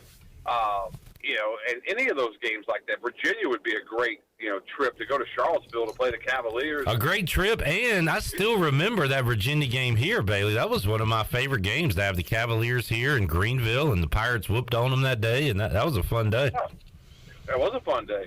It was, and that's what you get with some of these games. I mean, you know, you're not going to be favored to win all of them, obviously, but you know, just think of the opportunity. Just think of the opportunity that East Carolina has with NC State coming to town. Wolfpack's going to come to town ranked 13th in the nation. You know, they've got all the pressure on them. East Carolina's an underdog at home, and I tell you, that's a good spot to be in if I'm East Carolina. Brian Bailey joining us. Bailey, you were doing research earlier about Washington Redskins Commanders losses, so thank you for that. Have you done the research? Have you done the research on ECU facing top 25 teams preseason? 4 on the AP top 25 this year on ECU schedule. Is that the most all time, or have we had more in the past? I would think off the top of my head we've had more. Back in like the Florida State, Miami, those schedules, I guess. 84, 85, 86, somewhere around there. It seems like there was 1 year, it was early in my career, but I called it the October Death March. And it was Miami, Florida State. I think West Virginia was in that group. It was like, there were 5 games that October, and at least 4 of those teams were ranked, and maybe all 5. But it was a crazy set of games for East Carolina. So there's probably been more of recent years. This is definitely one of the toughest, and it's interesting the way it sets up. You got NC State, and then you got some games that you got to win, because down the stretch, when you get to Houston, Cincinnati, BYU, all those games, UCF, it gets really tough on the Pirates. Yeah, it does, but I think the coaches have done a great job of, just taking one game at a time, and that's pretty much, what you have to do. I mean, you've got to just look at this thing, and it's the next. That's what they did last year so well, I think. After the slow start and then the comeback win over Marshall, it kind of got to be like, hey, let's just settle down on one game at a time, figure out a way to win this one. And sometimes it's not easy, and it wasn't easy last year, and it won't be easy this year. But somehow, some way, they got to figure out a way to get it done.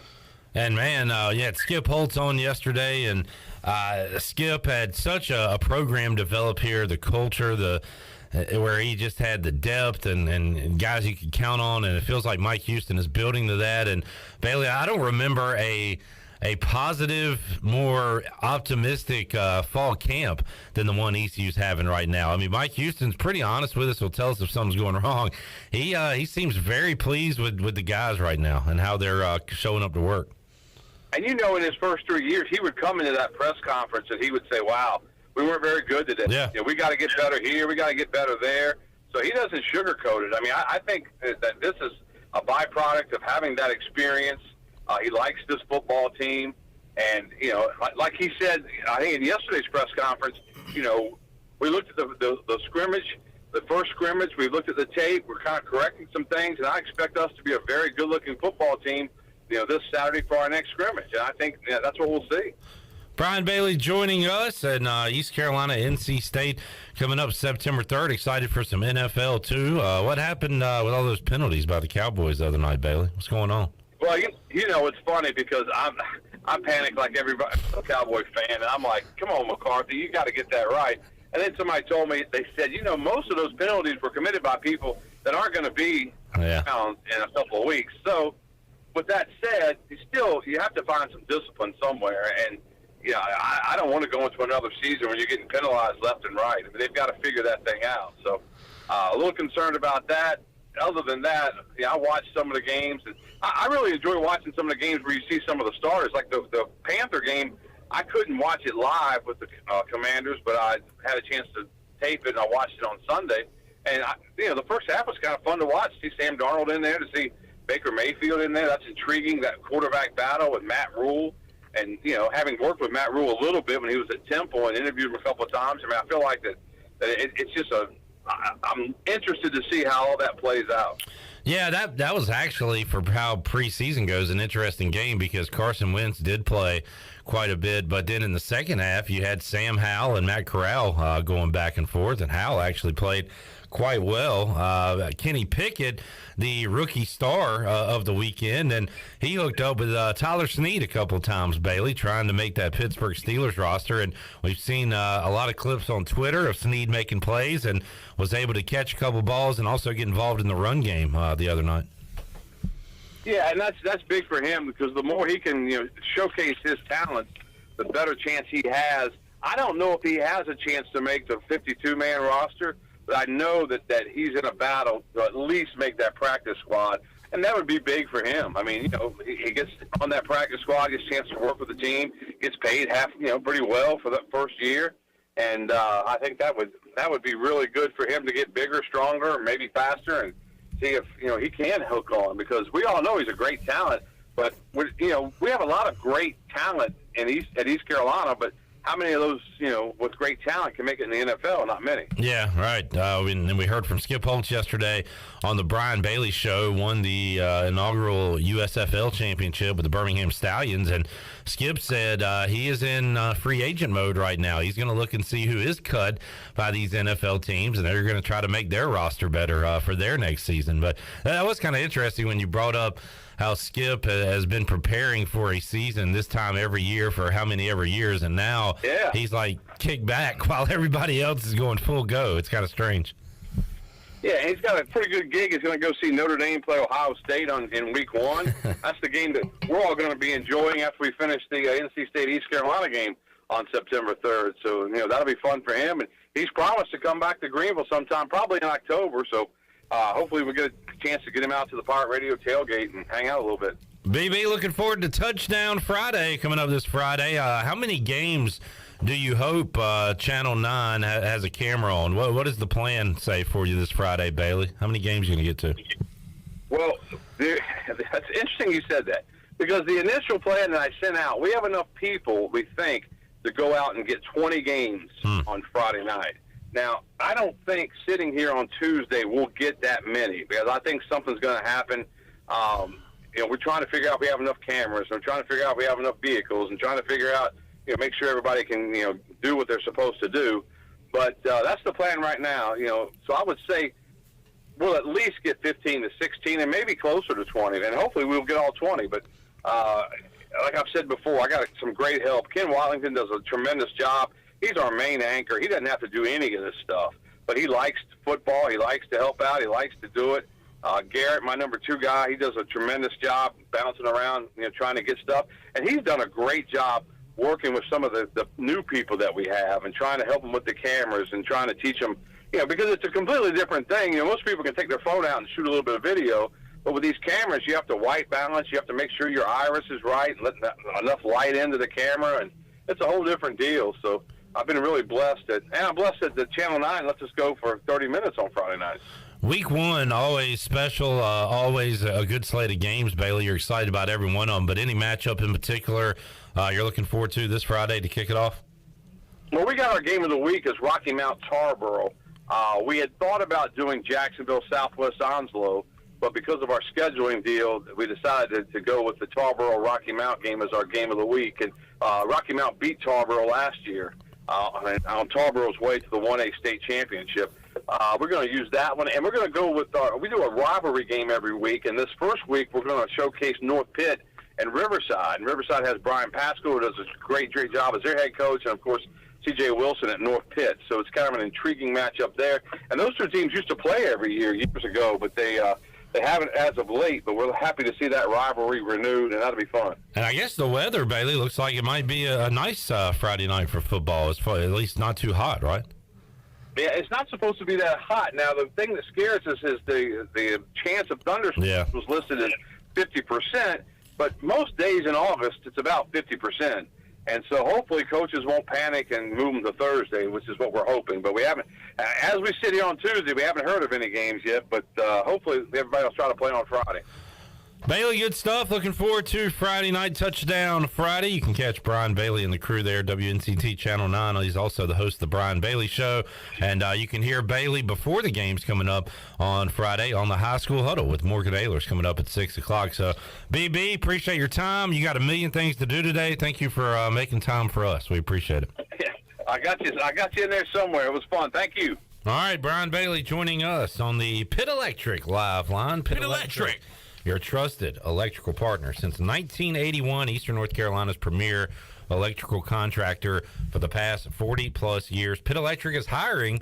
You can join the team today by going to pittelectric.com. All right, let's take a break. We'll come back. We'll talk fantasy football for the final time with our fantasy local analyst, C.W. Sloan. Expert. He's returning to the classroom to teach the future of tomorrow. But before he does that, one more fantasy football segment before you head off to your draft. I got a big one coming up next weekend that I'm excited about. So we'll talk fantasy football, NFL, and more when we return on Pirate Radio Live. Back with you after this.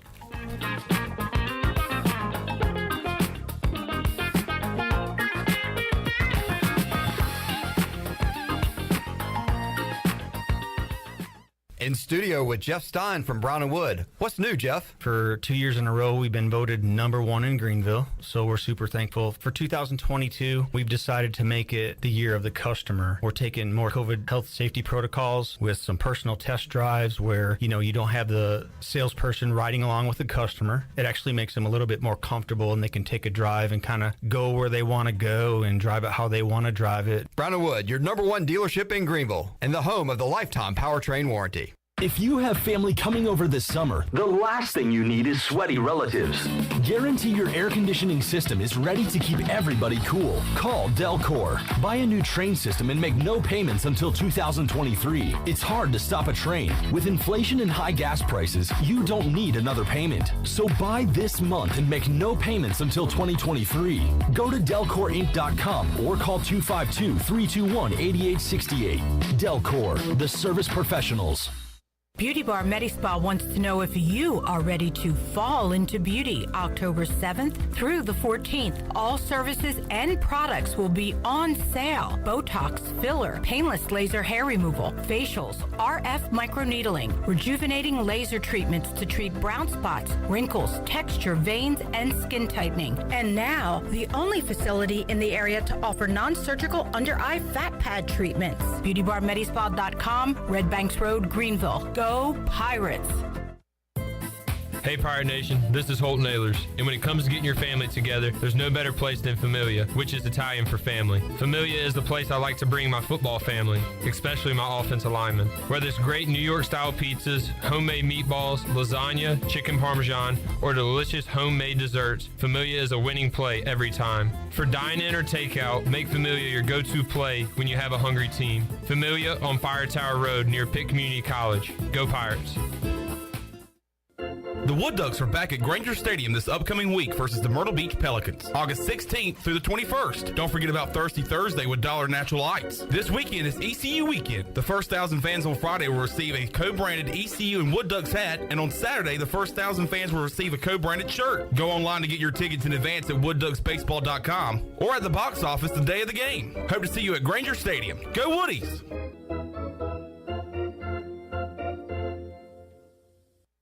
Do you want to feel healthier and have more energy? The secret is all in what you eat. At Kinetic Physical Therapy and Wellness, we have certified dietitians to provide you with accurate advice on the eating plan and the lifestyle choices that you need to make to help you live well.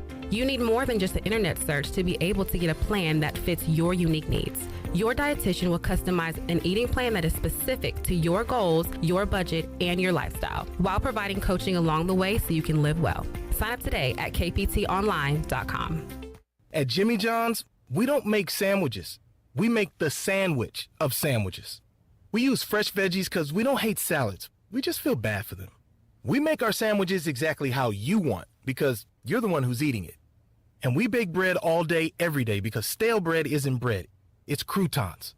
Sandwich history is written by the victors. Good thing we have legible handwriting. Jimmy John's, the sandwich of sandwiches. Order pickup or delivery on the app. For the latest from the world of golf, tune in every Saturday morning from 8 to 10 for the Golf Shop Radio Show, presented by PlayGolfMyrtleBeach.com, the golf capital of the world. Hosts Mark Greenhelch and Matt Blanchard talk golf from tee to green and everything in between. If you like golf, you're going to love Golf Shop Radio. Before you tee up, drop on in. Welcome to the Golf Shop. This is ECU Assistant Football Coach Roy Tesh, and you're listening to Pirate Radio, the voice of the Pirate Nation.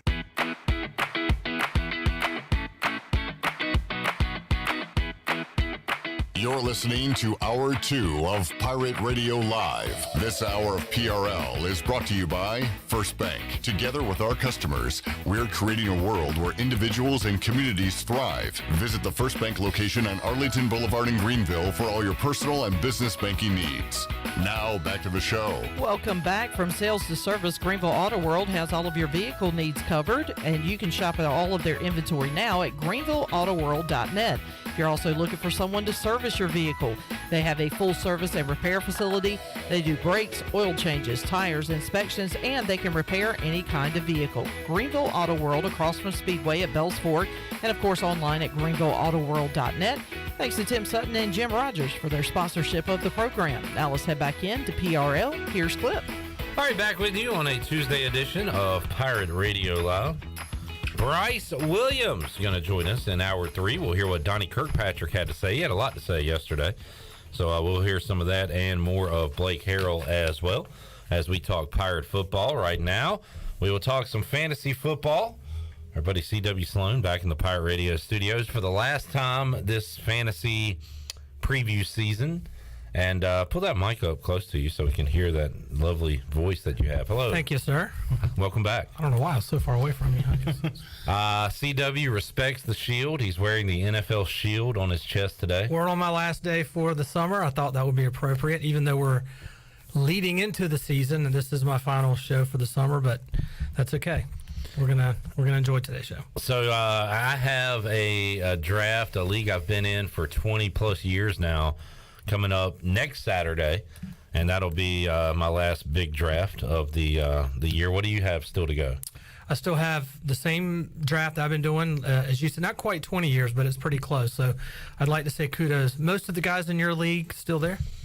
Yeah. That's pretty impressive. Most. We've had probably, we actually have a son of a former owner who is in the league now. Interesting. So that is kind of weird. So his son has kind of taken over his franchise, and the dad doesn't even come to the draft anymore. It's just his son who showed up last year. So that was kind of awkward. But, yeah, that's kind of weird. But we're just old men now. But I like hearing them as long as they've been going on because, you know, this never gets old, right? It's going to stay around as long as we have computers and football and everything else. I remember the first time I ever heard of or discovered fantasy football, CW. I was at some type of like family lunch after church when I was young, when I was a kid.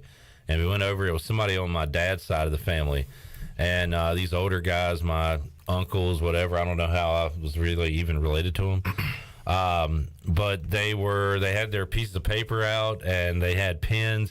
And this is pre-Sunday Ticket.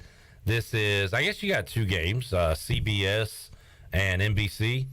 This was like pre-Fox. So sure. CBS had the NFC. NBC had the AFC. Yeah. Mm-hmm. So, but they do the score, like the updates and who scored and everything. And they're sitting around and talking about it. And I remember asking my dad, like, what are they doing? And it was like, it's fantasy football. And it was described to me. I was like, wow, this is really cool. And I didn't start right after that, but pretty soon after that, I remember being in middle school at ECU at A.G. Cox basketball practice, and before the boys practice, the girls practice. So we're up there in the bleachers looking at the newspaper from the night before. I hope I wasn't the head coach of the A.G. Cox basketball team. Okay, thank you, because it's not far from that time when you were in high school. We lost one game while I was there, CW. We had a dynasty at A.G. Cox. But anyway, I remember looking at the box score, looking at our NBA players and doing the scores by hand. Yeah. And been in love with it ever since. It's a true love story. Cool, neat story. Thank you, Ellen. Love to hear it. Red Hot Chili Peppers. All right.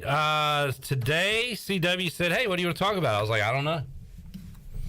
A lot of news going on, but I mean, we still have. It'd be nicer if my last show were right around preseason game number 3, where we start rather than 1. Rather than 1. But that doesn't mean there's some things that we could predict, even if there's a better chance than not that it's not going to come true. It's still nice to at least start thinking about these things and making some hot takes, because we have some bold predictions. Yeah, we hear stuff all the time on television that everybody can recite. At this point, who's Jonathan Taylor, top 3 rusher. Okay, great. Yeah, here's something that not a lot of people are saying right now, but could potentially, they have a path of coming true. And then if we hit it, we'll come back and relive our glory days here. Chandler's dying to get in right now, so I think me and you should keep talking to see how long Chandler will die. It's not an important question. I just wanted to know if you watch preseason week 1. Are you a big preseason guy? I am, if it's at the right time. I'm not scheduling my days around it. But if it's on, and it's especially in the first couple of quarters, I'm definitely going to put it on. Preseason game number 3, for sure. Did anything happen week 1 of preseason to impact the way you think about fantasy football 2022? Yes. Can you tell us? In my hot takes, yeah. Ooh, boy, gotta save it. Gotta save it. C-Dub coming. All right, so let's do some bold predictions. So I jotted down 5. Actually, during the show, so I didn't put a ton of thought into it. But they are on the fly. You're the guy in college who could write the same paper better for than somebody who's on a cup. You're on a cup of 4 or 5 cups of coffee at Starbucks till 2 a.m. in the morning. It's due at 8 a.m. the next day, and you punch it out. I'm the guy that started it a month ago, right? And pretty much made the same paper. We got the same grade, maybe. I work better under pressure, procrastinating, things like that. You are certainly a planner. A planner. Yeah, I have to do that. All right, so you can, and Chandler, you've got a couple. Yes, I got. You came up with off the cuff. I got an overperformer and an underperformer. All right, coming up in 2022. Okay. All right, CW, what is your first one? All right, the one that I think is the coldest of the hots. It's the lukewarm take. I don't think Breece Hall is going to be the number 1 rookie running back for 2022 in this class. I think there are several players right now. His ADP is in the low 40s, high 30s, dropping to the low 40s now that we have some information about Mikael Becton, and then of course obviously what's going on with Zach Wilson, which successfully his surgery went well today. But there's definitely a path where he's not going to be the highest rusher of all of the rookie running backs, and in fact, maybe it is a hot take. I don't know. I mean, because you're talking about at least 3 or 4 rounds before the next running back is taken as a rookie. And I do think there are 2 running backs who could take this title from him. One is Tyler Algier from Atlanta, and the other one's Damien Pierce, who I think will be the leading rusher of all rookies. With that being said, do you want Pierce? Yes. And in fact, we drafted. I was this close of getting him in our draft, and I passed on him thinking that nobody had heard of him, nobody wanted him, and I was probably going to get him in my last pick. And lo and behold, I believe Glenn maybe snooped him from me right at the last minute, so I missed out on him. Jake is a Texans fan. Yeah, maybe it was Jake. So you got to factor took that a couple in. Players, right. But Damien Pierce, I think, will be the leading rookie rusher of this class. Kenneth Walker, the second, the K-Dub 2, is probably my second favorite out of the group because we don't know how healthy Rashad Penny's going to play for 17 weeks. So you can make a case for him. But I definitely don't think it's going to be Breece Hall, who's being taken at least 3 to 4 rounds ahead of these guys. All right, I have one that involves... How hot is that? Not hot. It got a little hotter once you started saying the names of players that could be the number one. Okay. But just to say Breece Hall's not going to be number one is not very hot. Okay. But the way he's being drafted, it's pretty bold. Pretty far away from everyone else. Yeah. Okay. This one involves a rookie running back. It involves my team. And my bold prediction is the running back that has the most points with the Washington Commanders this year is... Brian Robinson. Wrong. J.D. McKissick. McKissick because of the catches. In a PPR league, J.D. McKissick will lead the team. And I was trying to think, all right, how could this bold prediction come true? And I had a fantasy game log in my head of Antonio Gibson, like 42 rushing yards, 2 catches, 16 yards. Brian Robinson, 22 yards and a 1-yard touchdown. And McKissick, 6 catches, 42 yards, puts him in double digits. Like, I could see that being a legit box score for Washington this year. Maybe it's an overreaction to Saturday of Gibson fumbling, or maybe it's going off evidence of last year. Maybe you shouldn't draft a wide receiver to play running back if you're Washington. Yeah. And I do think Brian Robinson is a real thing. I think he'll make an impact in 2022, maybe more so in football instead of fantasy football. Right. But I could definitely see a world where J.D. McKissick is the leading point scorer for Washington, especially, and maybe solely, but especially in PPR. I think the only fear I would have in that, and I do like the take, in fact, I had something very similar, and I marked it off in fear that you might have a Washington hot take, and so I wanted to leave it to you, but I did have it on something about Washington on my list, and I'll talk about it in a minute. My only fear of the McKissick call is he going to get enough touchdowns in order to supplant all those points that Robinson and Gibson are going to get? The catches are obviously going to be there, but volume and touchdowns are king in fantasy football, and so he's only going to have one of the two. I don't know that he's going to get both, but yeah. I like to think Washington's going to be decent this year and maybe can win some games, but what if they don't? And what if they stink? And what if they get behind? And what if McKissick's in there in the second half catching balls and game flow type thing? Got it. All right. What's your number 2? Oh, okay. We're not going with... Well, Chandler's only got 2. He's only got 2. How should we work him in? Okay. You want to be worked in now or later, Chandler?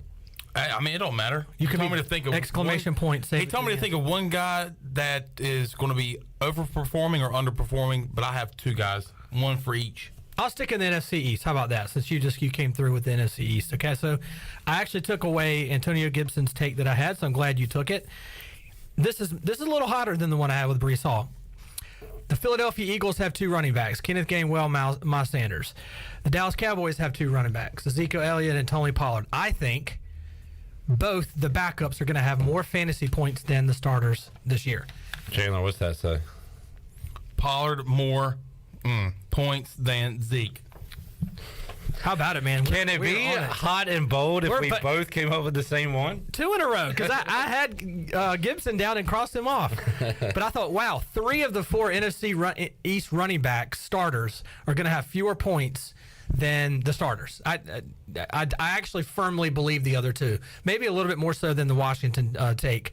But I do feel like Kenneth Gainwell, he played in not only inside the 20s, but also as a red zone running back. Miles Sanders is already hurt. I got to tell you, I'm wrong about a lot. It has never once crossed my mind to draft Miles Sanders ever. And I don't, there's nothing there really. The year he came out as a rookie and had one, I don't know how many really long runs that he had. It was a pretty decent year for where you got him. In our league, I drafted him, and I used him as a keeper, and man, I regretted it, because that was a year that I just plummeled in terms of the number of spots that I had compared to being in the playoffs. But no, Kenneth Gainwell is a real threat to Miles Sanders. let's go to Tony Pollard for a second. I think when we were on the show last week, I just had heard the news how not only were they going to use him more in situational plays than Zeke, they were also putting him in the slot due to the lack of receiving depth that they had. So now you're adding all of those targets to a Tony Pollard who could easily take the number one even when Zeke is healthy, as long as Zeke is not performing at his best. So, no, I definitely think this is a real thing for both of these two running backs. And I wonder if we see, I guess college copies the NFL, but does the NFL start to college copy in other teams? Like the Niners use Deebo Samuel everywhere. Cordero Patterson, the coach took him and said, he's a kick returner, wide receiver, but he could play running back too. We're just going to get our best athlete and put him in spots and give him the football and not just go traditional. He's a running back, so he only gets behind the quarterback, and that's it. Put him everywhere. I wonder if we're going to start to see more teams do that, and Pollard's a guy the Cowboys could do that with this year. Right. And you see just players who've got an enormous amount of speed like Tyreek Hill. Now, granted, he is a true wide receiver, but think how many different types of ways they use him, even though he's a true wide receiver. It's just a matter of putting the fastest and most gifted athletes on the field, as you pointed out, like in college, and seeing what they can do with it. So, yeah, I love both of these guys beating their counterparts in total. And maybe not, I will say this. I could see Zeke leading more in rushing and Miles Sanders in rushing, but if you talk about pure fantasy points, and you look at where they're both being drafted, I think that's the thing we have to also talk about here is how much further both of these guys are being drafted versus the backups. You are going to get a lot of value out of these guys if you get them as your RB2 or 3. All right, let's take a break. We'll come back. I've got 3 more to go, and they're all quarterback related. And I don't know if they're that hot, but I'll get your take on it. Good, I have no quarterback, so that's great. All right. Match is perfect. And we'll hear what Chan Man's got. We'll talk more NFL, more fantasy football when we return. Pirate Radio Live on a Tuesday. Back with you after this.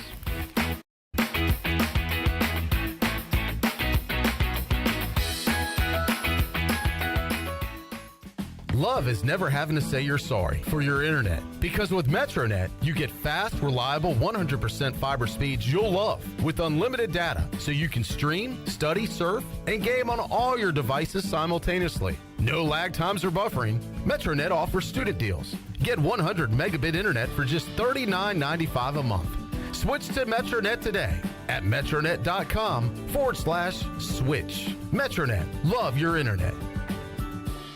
Country Mart has been locally owned and operated for over 40 years and is your premier country store serving the best cheese biscuits and country food around. Country Mart is open every day and has 2 locations in Bethel on Highway 11 and in Stokes on Highway 903. Both Country Mart locations are top-of-the-line fuel stations serving Shell gas, including 93 ethanol-free high-octane gas, which is the best for all you boat owners. Country Mart, fueling you up with great food in your engines with great gasoline. Go Pirates!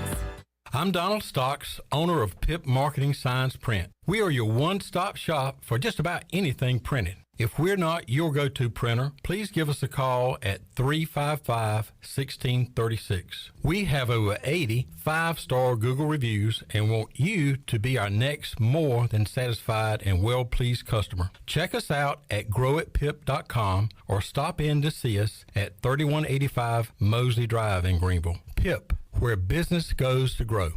University PC Care has been the Pirate Nation's go-to IT expert since 2006. Unfortunately, many organizations today simply react to IT issues after the damage is done. This is known as the break-fix cycle in the tech service industry. University PC Care's Business Services Division has a better way, a proactive solution called BizCare. What's at your office? Call William at University PC Care today to schedule your free BizCare consultation or learn more at universitypccare.com.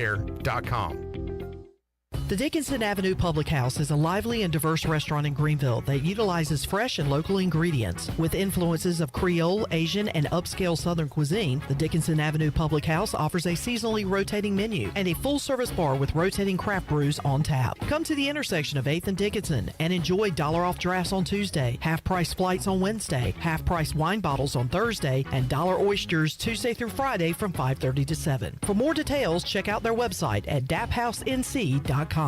Hi, this is Jeff Charles, and welcome inside the booth. Football season is right around the corner, but let's talk about 1 year from now. Some thoughts are next.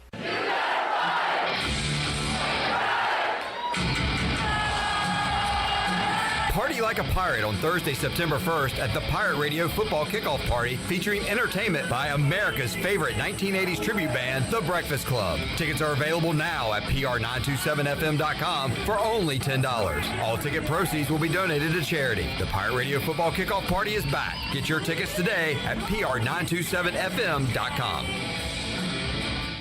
As we get ready for another Pirate football season next month, let's turn the clock forward to 1 year from now and look into the crystal ball. ECU will open the season against Michigan in Ann Arbor in front of around 105,000 at the Big House. If you have the time and the means, it will be must-see football. What we will say goodbye to is games with Cincinnati, UCF, and Houston. And next year, ECU will be competing against the 6 newcomers in the league: UTSA, North Texas, Rice, UAB, Charlotte, and FAU. The Pirates will host Gardner-Webb and Marshall in out-of-conference matchups with the road game at Appalachian State. Yes, next year will look different. The AAC will look different. That's the nature of college athletics these days. Everything is changing, and it's changing fast. Come on back again next time, and we'll visit inside the booth. Pirate Radio. We have a standard for the way you're going to play, and we're going to start making sure that we point out those that are meeting the standard, and everybody else has to rise to that. You have to. There is no choice. You have to rise to the standard, because the standard is what wins. The voice of the Pirate Nation.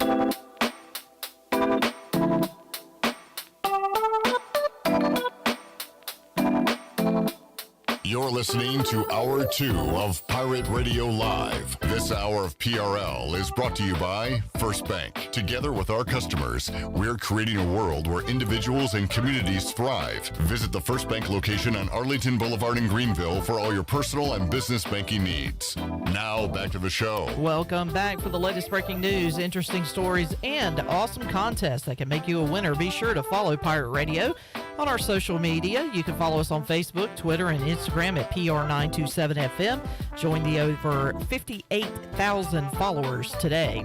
Now let's head back in to Pirate Radio Live. Here is your host, Clip Brock. Back with you, Pirate Radio Live on a Tuesday. Looking forward to the return of Bryce Williams. Get the music ready, Shirley Rhodes. Bryce Williams will be here. Been ready. It's cooking. It's in the crock pot. Yeah. Simmering. Steaming. Chandler Honeycutt's here. C.W. Sloan here for the final time this summer, talking fantasy football. I enjoy these chats, C.W. And a lot of fun. Miss them when they're gone. I like fantasy football draft season more than the NFL season. Than the actual season? Sometimes, yeah. Because my team looks great before they actually start playing games. Yeah. All right, so we got a few more bold predictions for the 2022 year. I told Chan Man about an hour and a half to go to cook me up one or two and see what he's got, and he came up with a couple. See that quarterback that was just on the screen? My quarterback. That man is... The one I drafted, he will be a top 5 fantasy quarterback this year. That is not a hot take. Do you know where he's being drafted right now? I'm mad about all of this right now because CW told... And I shouldn't ask him, and I don't know if I did ask you. So that's not a hot take? Absolutely not. You have to go one step further. I could have kept Jalen Hurts. I didn't. And then CW draft. Now, did you hear what he just said? My quarterback. My quarterback. Not a hot take that he's top 5. No. So you think you got one over on me? No. Did you sabotage me? I did not. On purpose? I did not. He was available. And if you go back, we even talked about this at Trivia. I'm picking at the bottom end of the round that I drafted him. Actually, the top of the round I drafted him in, and Steve, another guy in our draft, he and I were choosing between the Philadelphia Eagles, and he had looked at the same guys that I looked at, and I said, do I take Devontae Smith or do I take Jalen Hurts? I'm going to guess he doesn't take Hurts, and I'm just going to pass. He took Devontae Smith. I was right. I took Hurts. Enough said. That's what I liked. He's being drafted as around the 6th quarterback. So the hot take is... So you got him one top spot 5. ahead. Oh, wow. So this is what you need to change it to. Top 3? 2. He's either going to be 1 or 2. I'll do that. It is very possible with his running. Let me crank up the heat a little bit. With the addition of A.J. Brown, healthy Dallas Goedert. He led the league at that position in rushing attempts. Correct. Rushing yards. Correct. Rushing touchdowns. Yep. Every attempt he averaged 7.3 yards per attempt. I don't know if this makes a difference, but it still feels like, especially if you're an Eagles fan, because they put pressure on everybody, but like a do-or-die year for him, too. Well, and the question is, sometimes you have to look at the progression of the team. Did Philly get worse or better from 2021 to 2022? I mean, I'd like to hear somebody make a case that they got worse. They made the wild card round. Yeah. They were second in the division of a not-so-great division. And I don't know that Dallas got any better. They're banged up. They don't have a deep wide receiving core. Zeke is a year older. They didn't really add anybody on defense.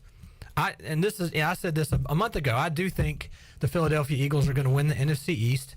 And I do think that team takes a step up. And with Jalen Hurts being a top 2 fantasy quarterback, not an NFL quarterback, but fantasy quarterback, makes perfect sense for me. In fact, I almost put that on my list. It was very close. Jalen Hurts averaged 209 passing yards a game last season. Yeah, that not a lot. number is going to go up, you would assume. So, all right, I have 3 quarterback bold predictions. All these guys are going to be starters. 2-ish of them are being drafted as starters, but I've got 1 top 10, 1 top 8, 1 top 5. I'm going to say Trevor Lawrence is a top 10 quarterback. Got new weapons. How good are those weapons? We'll see with Christian Kirk, Zay Jones. They'll probably still be losing games, and this is like, you think about the Jags of old. Was it Blake Bortles, guys that would have those garbage time points? Yeah. And he was a valuable fantasy quarterback. It's not that bold, but Trevor Lawrence is being drafted right now as the 18. Yeah. I could see him squeaking into the top 10 and being a viable starter. And he's going to be a lot better year 2, I believe. So not even garbage points, weapons. He himself is going to be better. And I could see him having a good year, a good sophomore season. Travis Etienne is back. Hasn't played one down with Trevor Lawrence, and an actually effective down if you're not talking preseason last year. So you do have a decent backfield. You paid a lot of money for Christian Kirk. Marvin Jones is still there. Evan Ingram coming. That's up in the air about how can he reprise what he did his rookie year in New York. So they have put a lot of money into the free agency pool into the offense. You actually have an adult leading the team as a head coach now, so that's pretty good to hear as well. So they're also in a division. I mean, you can score on the Texans, you can score on the Titans. Sure. He plays those teams 4 times. Yeah, Titans defense is tough, but at the same time, no, I agree with you that he can move out of that top 18 or in the top 18, top 17, and put his name all the way into the top 10. I could definitely see a path for this. All right, we're running out of time, all right. So I'll just go and throw my other ones out. Yeah. I'm going to bump Trey Lance up, and I'm going to put him top 8. He is a starter in every fantasy league, redraft league this year because of the offense and Kyle Shanahan. And you're putting him in the top 8? He's top 8. Okay. Finishes top 8. Yeah, he's going right around quarterback 7, 8 right now. I got him 11. Yeah, he's all right, toss that one out. Yeah. Russell Wilson, top 4.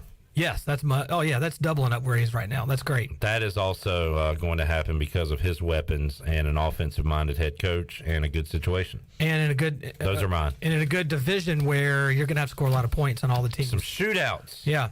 All right. So my next one is Romeo Doubs. Heard of him? Yeah. He's going to lead the Packers in receptions in 2022. Yeah. And not only, you might say that's not a really big take, a hot take. Having said that, they did draft Christian Watson in the second round. And so the fact that you have him and Alan Lazard as the incumbent and the one that's more than likely going to do it, I do see a path where Romeo Doubs, as much as they really love him right now, can lead, maybe not in fantasy points where he's got to get a lot of touchdowns, but at least receptions. I think he's going to lead the Green Bay Packers in receptions. ADP right now is 120. I don't know about most, but how close could, and Rodgers likes slinging it down the field, but how close could Aaron Jones come to being the leading pass catcher for the Packers? Is that a possibility? So last year he had 70. He had 65 targets. Okay. He had 52 catches. Okay. I mean, there's no Adams there. So give him 20 more. He could be the leading receiver. Let him have 70. Can he lead with 72? It's going to be close. I think he can. Yeah. I mean, Lazard and Doubs are definitely going to be the two to kind of challenge him for that. But you could see all three of them somewhere in that 70 range and it not be impossible to do. So, All right. All right. What else you got? Next one. I think George Pickens, the second rounder coming out of Georgia, is going to be the number 2 rookie fantasy wide receiver. Number 2. How many were drafted ahead of him? There were 9. 7. He was the 10th receiver drafted in the mid-second round. I think he, with the exception, and I don't know which one I think is going to have the most, but I do. It's either going to be Drake London or Chris Olave, both of them drafted in the first round, and I can see a path for both of them. But at the same time, I can see George Pickens now not only crashing what's his name, Claypool's party of being the number 2 for Pittsburgh behind Deontay Johnson, but I do think George Pickens could be the number 2 wide receiver in rookies for 2022. Who's he behind? You mean in Pittsburgh or Olave or London? Olave and London were drafted right around. So it went Drake London 1, Garrett Wilson 2, Chris Olave 3, and Jamison Williams. Jamison Williams is not going to lead because he won't be out till November. Yeah. But if you take those other 3 guys, I think Pickens is going to take 2 of them out.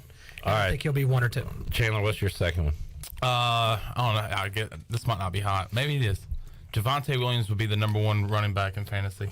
That's Holy hot. That's yes. very yes. hot. That is burning. That is smoking scorching. hot. Yeah. I need a take for this. Give me the reason for this one, please. I mean, it's just kind of that's my take. I like it, man. Way to go, buddy. Lighting the fire just because, you know. Yeah, and then walking away. Yeah, walking away. That's exactly. I will say this is not hot or anything, but if I had a draft today, I would take McCaffrey 1 over Jonathan Taylor. Jonathan Taylor, Yeah. Because of health? Just Your lack of I'm fear back of- on McCaffrey. Okay, If he plays, he's the number 1 guy in fantasy. Well, the closer we get to week 1 and the better he looks, I can. And I haven't totally see seen that. one thing from him. I don't even know if he's at Panthers camp. Right. But he's not hurt. That's the key. He's not hurt. All right. What's your last one? Last one. Dalton Schultz is going to finish as the tight end number 2 in total fantasy. Now, I can't. I wanted to say 1, but I think the odds of either Mark Andrews or Travis Kelce taking it, when you consider the fact that Kelsey's been 6 of the last 7 years, Mark Andrews was last year. Mark Andrews will still continue the role that he has. But if you think about Dalton Schultz's role this year, he is going to be the number 2, in my opinion, in Dallas overall, and he could easily have the most targets and catches, maybe not touchdowns, targets and catches than any tight end. Yeah. But overall, for fantasy points, I'm going to say he's the number 2 tight end in fantasy this year, even though he's been drafted as the number 6. Yeah, I don't hate that. With the lack of receivers right now, right there with the Cowboys. Right. All right. Good stuff. Okay. Hot. Bold. A lot of stuff for your drafts that you could throw into and take it on. Take these people, make people think for a minute when you're drafting these guys. Javonte Williams, the number 1 running back. Definitely the hottest out of our takes. Melvin Gordon's hurt. Williams is taking over. Well, they talked about before, Russell Wilson, top 4 quarterback. Denver going to the Super Bowl? Is that Yes. Okay. Team could finish 4th in the AFC West. Could be. But they could also win the Super Bowl. Okay. No, they're just going to score 50 a game and give up 51. Javonte was a top 5 pick if Gordon didn't re-sign. He was looking at going to Baltimore in the offseason before they re-signed him in free agency. And the talk was that if he went, Javonte Williams was going to be in that top 5, right there behind McCaffrey, behind Jonathan Taylor, and Austin Eckler. So I could see that if Gordon were to miss a lot of time.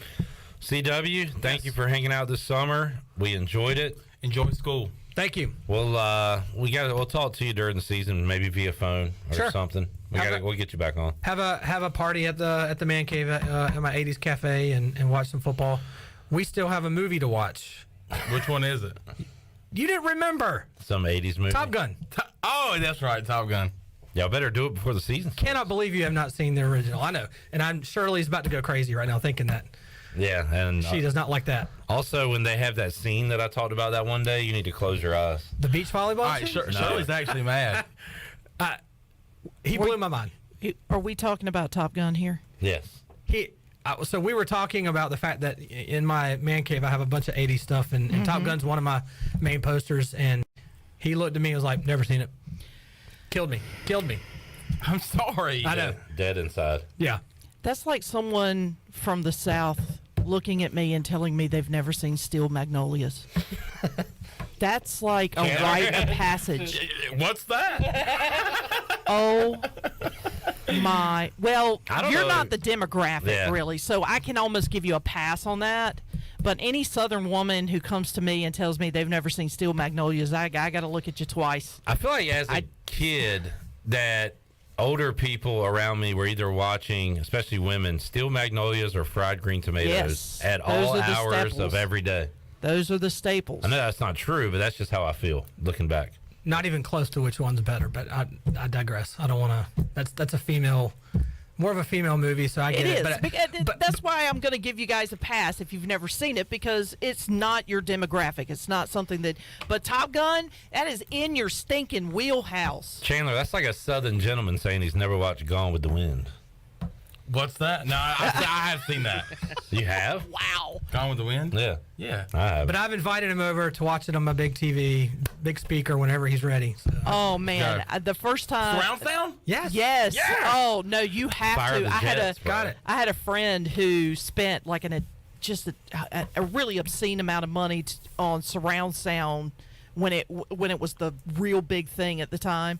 And the opening scene where they fire up the engines, the great. whole room shook. And I was like, this is the best thing ever. Yeah, it was great. the coolest thing.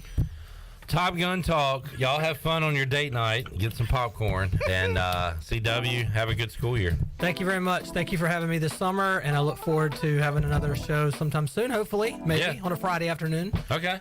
Go on by. Okay. We'll take a timeout, come back. Bryce Williams joins us hour 3 of Pirate Radio Live. We'll hear from Donnie Kirkpatrick. Got a lot of Pirate football to talk when we return on PRL after this.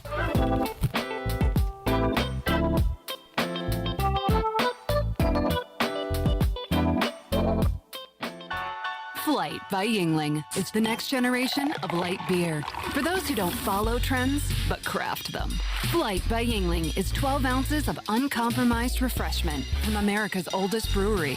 With only 2.6 grams of carbs and 95 calories, this is premium refreshment 6 generations in the making. Don't just raise a glass, raise the bar. Flight by Yingling. Available wherever beer is sold. DG Yingling & Son Incorporated, Pottsville, Pennsylvania. Please enjoy responsibly.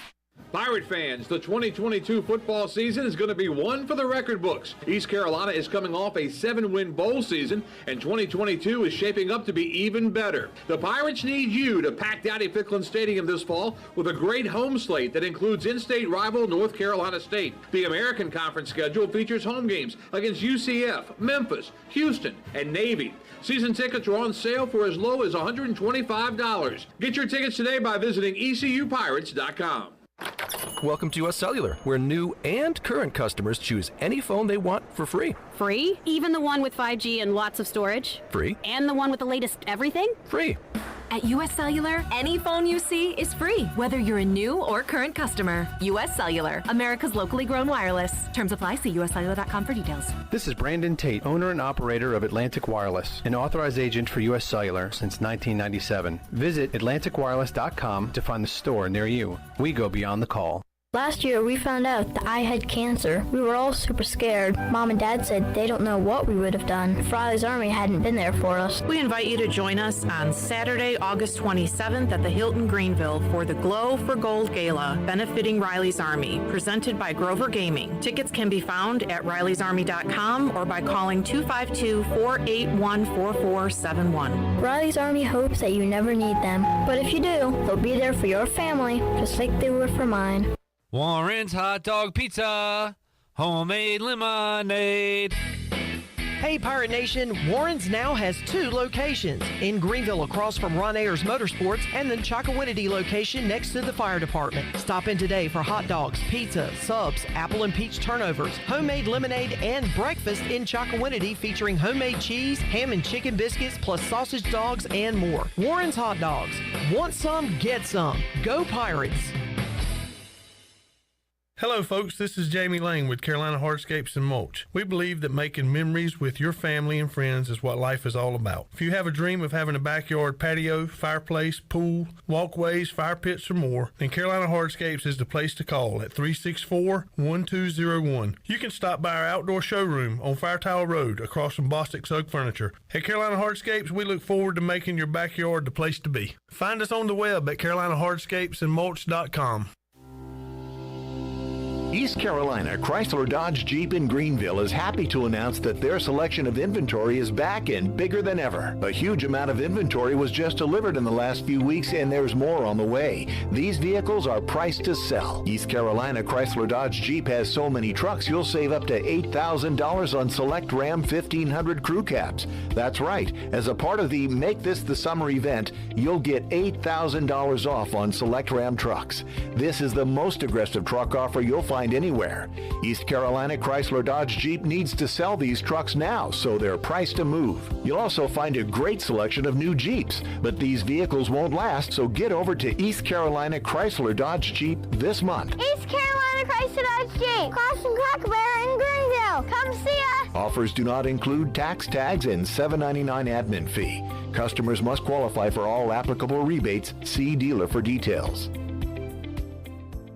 This is Pirate Radio, WGHB Farmville, 1250 at 92.7 FM Greenville, WDLX Washington, 930 and 104.1 FM Washington.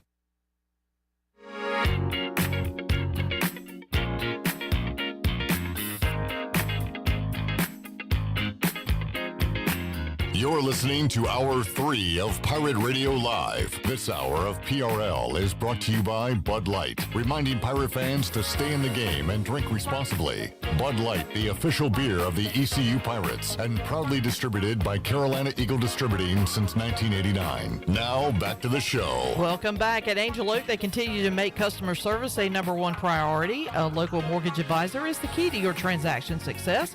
The combination of their local team's experience and Angel Oak's wide offerings of products from standard conventional, government, and portfolio loans has something for every financial situation. For more information, call Talbot Green, Braxton Green, Joanne Weir, or Wanda Hager at 751-2060. Now let's head back in to PRL. Here's Clip.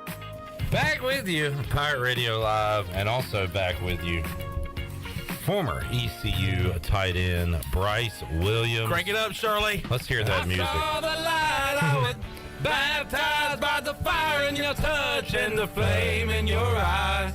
I'm born to love again. I'm a brand new man. I like you add some bass to it. Oh, yeah. Wow, you got a lot of bass going. Yeah, are you sick? No. You just... I ain't been on the mic in a while, man. Oh, man. You sound like Barry White in here. Mm-hmm. Where you been, Bryce? Hey, where you been, man? What's been going on? I've been south. Oh, southbound. Southbound. You in Alabama? South of the border? St. Lucia. St. Lucia. Oh, St. Lucia. I left my heart in St. Lucia. I left my heart in St. Lucia. So this was a delayed honeymoon for yourself and your lovely wife? It was. She had, after the wedding, and then she had our school. We did the honeymoon during her break of school. And so that was the time of year it was. So it worked out good scheduling. She pretty much she did schedule everything, so as she normally does. So she scheduled the trip. So I got to ask, how was the fishing in St. Lucia? I think it's pretty good. I didn't get the chance to partake, but I think it's pretty good. So zero fishing, huh? There's no fishing. I saw fishies. How tough was that? I was pretty restless. I mean, it was fun, chilling, relaxing, not really having a schedule. But I worked out 3 days out of the 5, 4. Well, Monday was a travel day, Friday was a travel day. So I worked out Tuesday, Thursday, Friday. Did you have any fruity drinks, any umbrellas in the drink? I did. Well, no umbrellas. They didn't. They should. I think there's a shortage on those. There might be. I had some good drinks. I did. What were they called? You have to get back. My brain. How about food? What'd you eat there? Food was good. Of course, they had like hibachi stuff. It was kind of just your normal Americanized stuff. Hibachi. I guess hibachi's not really American, but had like a Shogun kind of cooking your face thing. Then we had that one night. Then sushi one night. Had some not prime rib, but ribeye. There you go. Some lamb chops. Good deal. Breakfast was pretty basic and stuff, so it was good. All right. Well, welcome back to the mainland. Thanks. It feels good to be back. Welcome back to paradise. Yeah, exactly. It does feel good. This is the true paradise. My mind's at ease. Good deal. And kind of cooled off a little bit outside. It's not super hot, so you come back and weather's decent. Yeah, it's been nice. I wonder if it's going to stay this way, though. Probably not. Yeah. When football season cranks up, we'll get back to those 99 September degrees. 3rd is going to be a hot one at noon. A toasty one. All right, let's talk some Pirate football, Bryce. One scrimmage in the books. We are almost 2 weeks into camp. Camp's almost over. It ends, this is the last week of camp. Crazy. And then they'll start school and their regular game week practices next week. Have you been out there at all? Unfortunately not. I've been busy. Yeah. But I think about it. I'm like, dang, I wish I could shoot out there. And then this weekend, I was home, but I was busy trying to take care of some other things, projects. So I'm kind of getting not frustrated, but kind of like, dang, I need to try and get out there because I've been to at least one time since I've been in Greenville to one of the camps. So I'd like to see it. What do you remember most about those fall scrimmages? As a player? The fall scrimmages. Those are fun. I enjoyed those. I mean, obviously, even though you've been going against the same guy for how many weeks and all that, but something about the scrimmage, it's a little, it's more live. It's tackle, so it gives it more of a game feel. You're in Dowdy Ficklin. It is exciting. You kind of solidify. Solidify your spot. I think by those scrimmages. So it's a big deal for guys who, are trying to, make a name or prove to the coaches they can do it. Did you hear about last week's ordeal where the team got sick?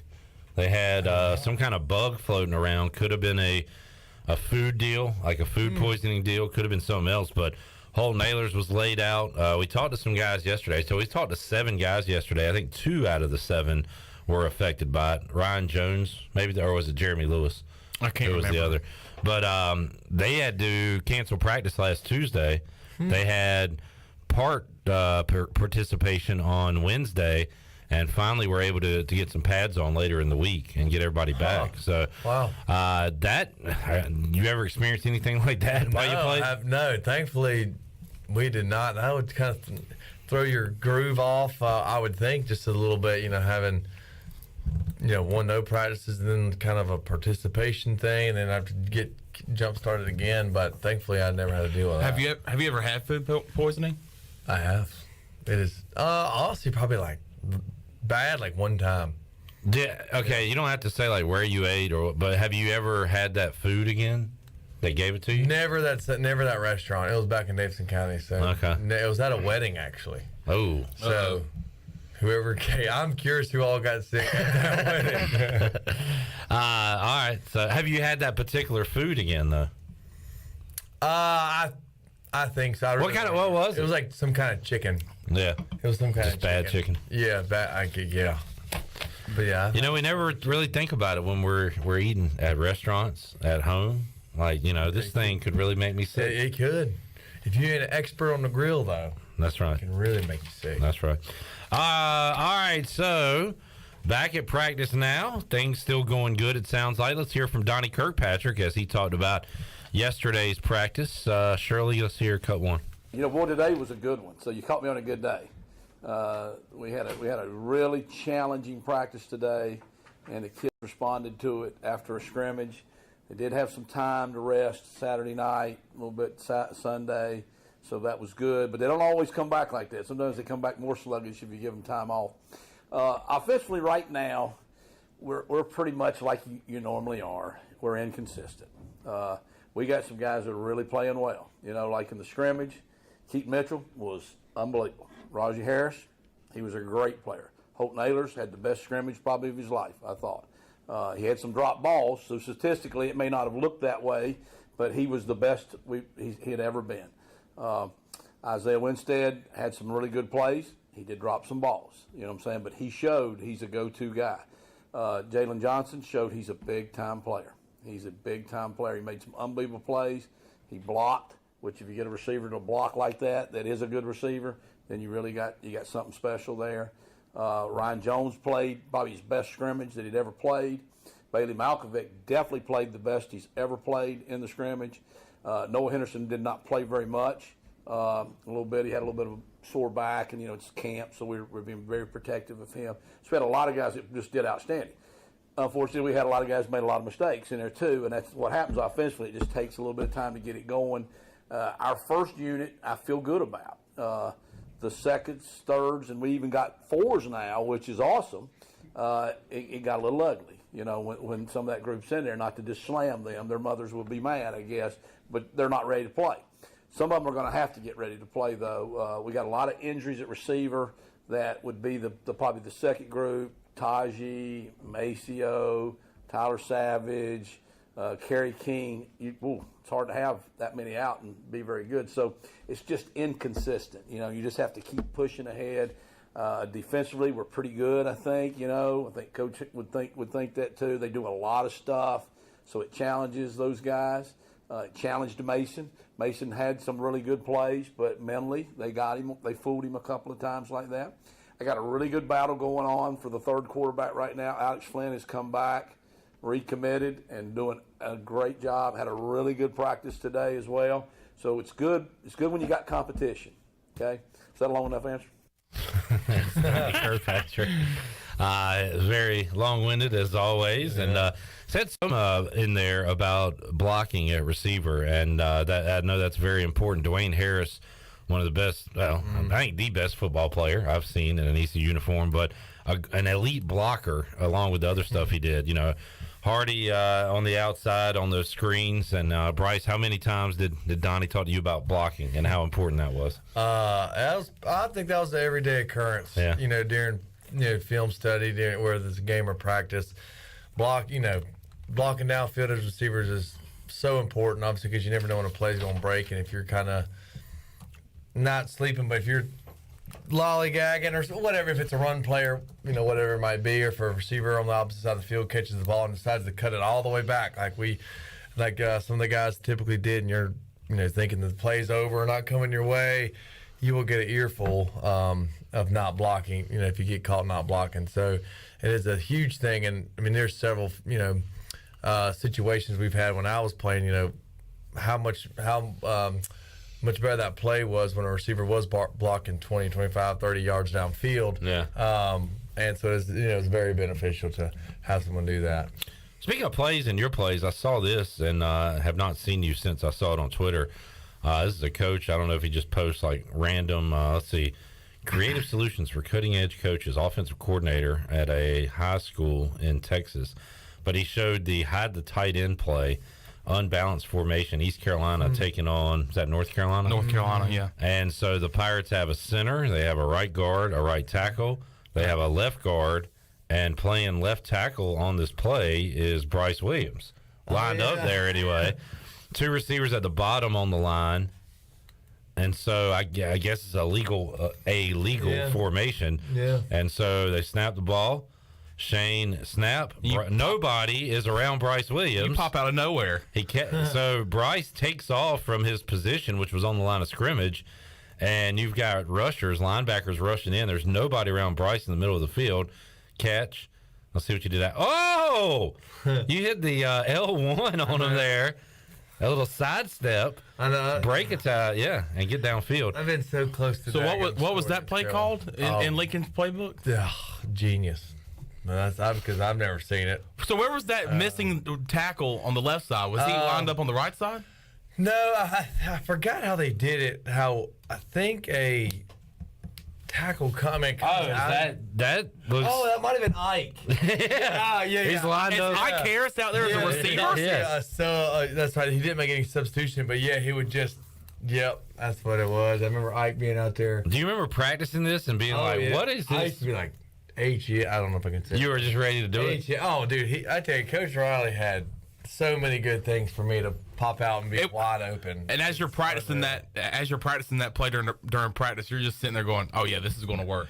Oh yeah, without a doubt, it's going to work, and that's the hard, to know you got to be that wide open, and you immediately turn your head around. Oh yeah, and there is no one around me. Oh yeah, he said, be ready because it'll be quick.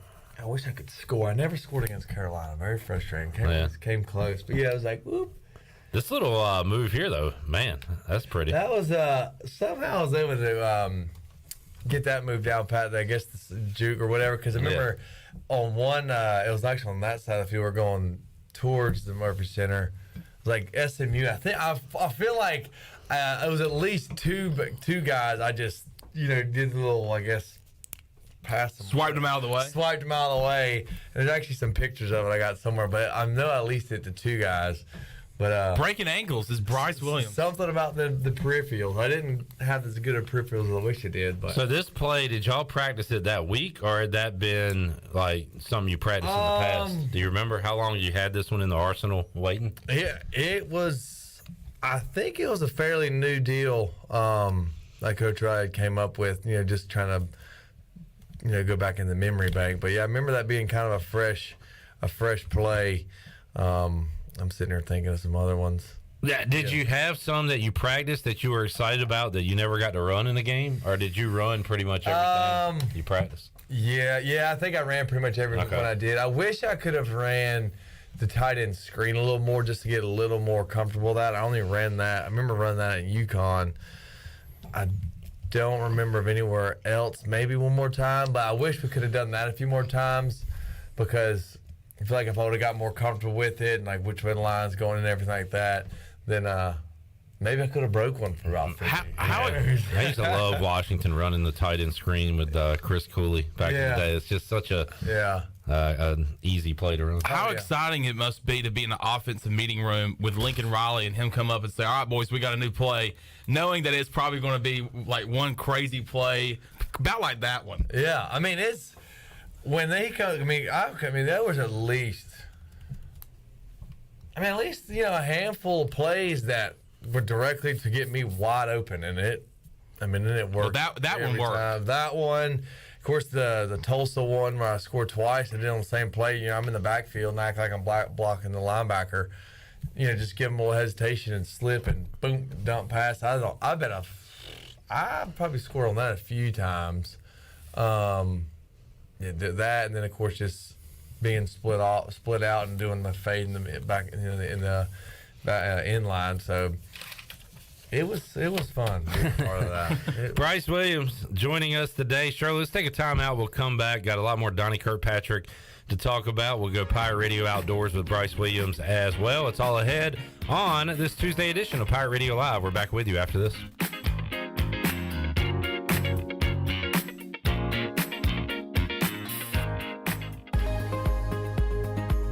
Hello, Eastern North Carolina. If you're looking for a great place to work with competitive pay and a multitude of advancement opportunities, Pitt County Schools is hiring. We employ over 3,500 people, and we're one of the largest employers in our community and region. Pitt County Schools is currently seeking teachers, bus drivers, school nutrition personnel, facility staff, custodians, clerical staff, and more. We offer advanced leadership opportunities for our educators and competitive pay for our skilled labor force. Come work for a diverse, thriving school system and be an important part of ensuring success for the students of Pitt County who are the future of Eastern North Carolina. To fill out an application, visit our website today at pittschools.org. That's pittschools.org. And remember, education is truly a team effort. Pitt County Schools. Live and lead.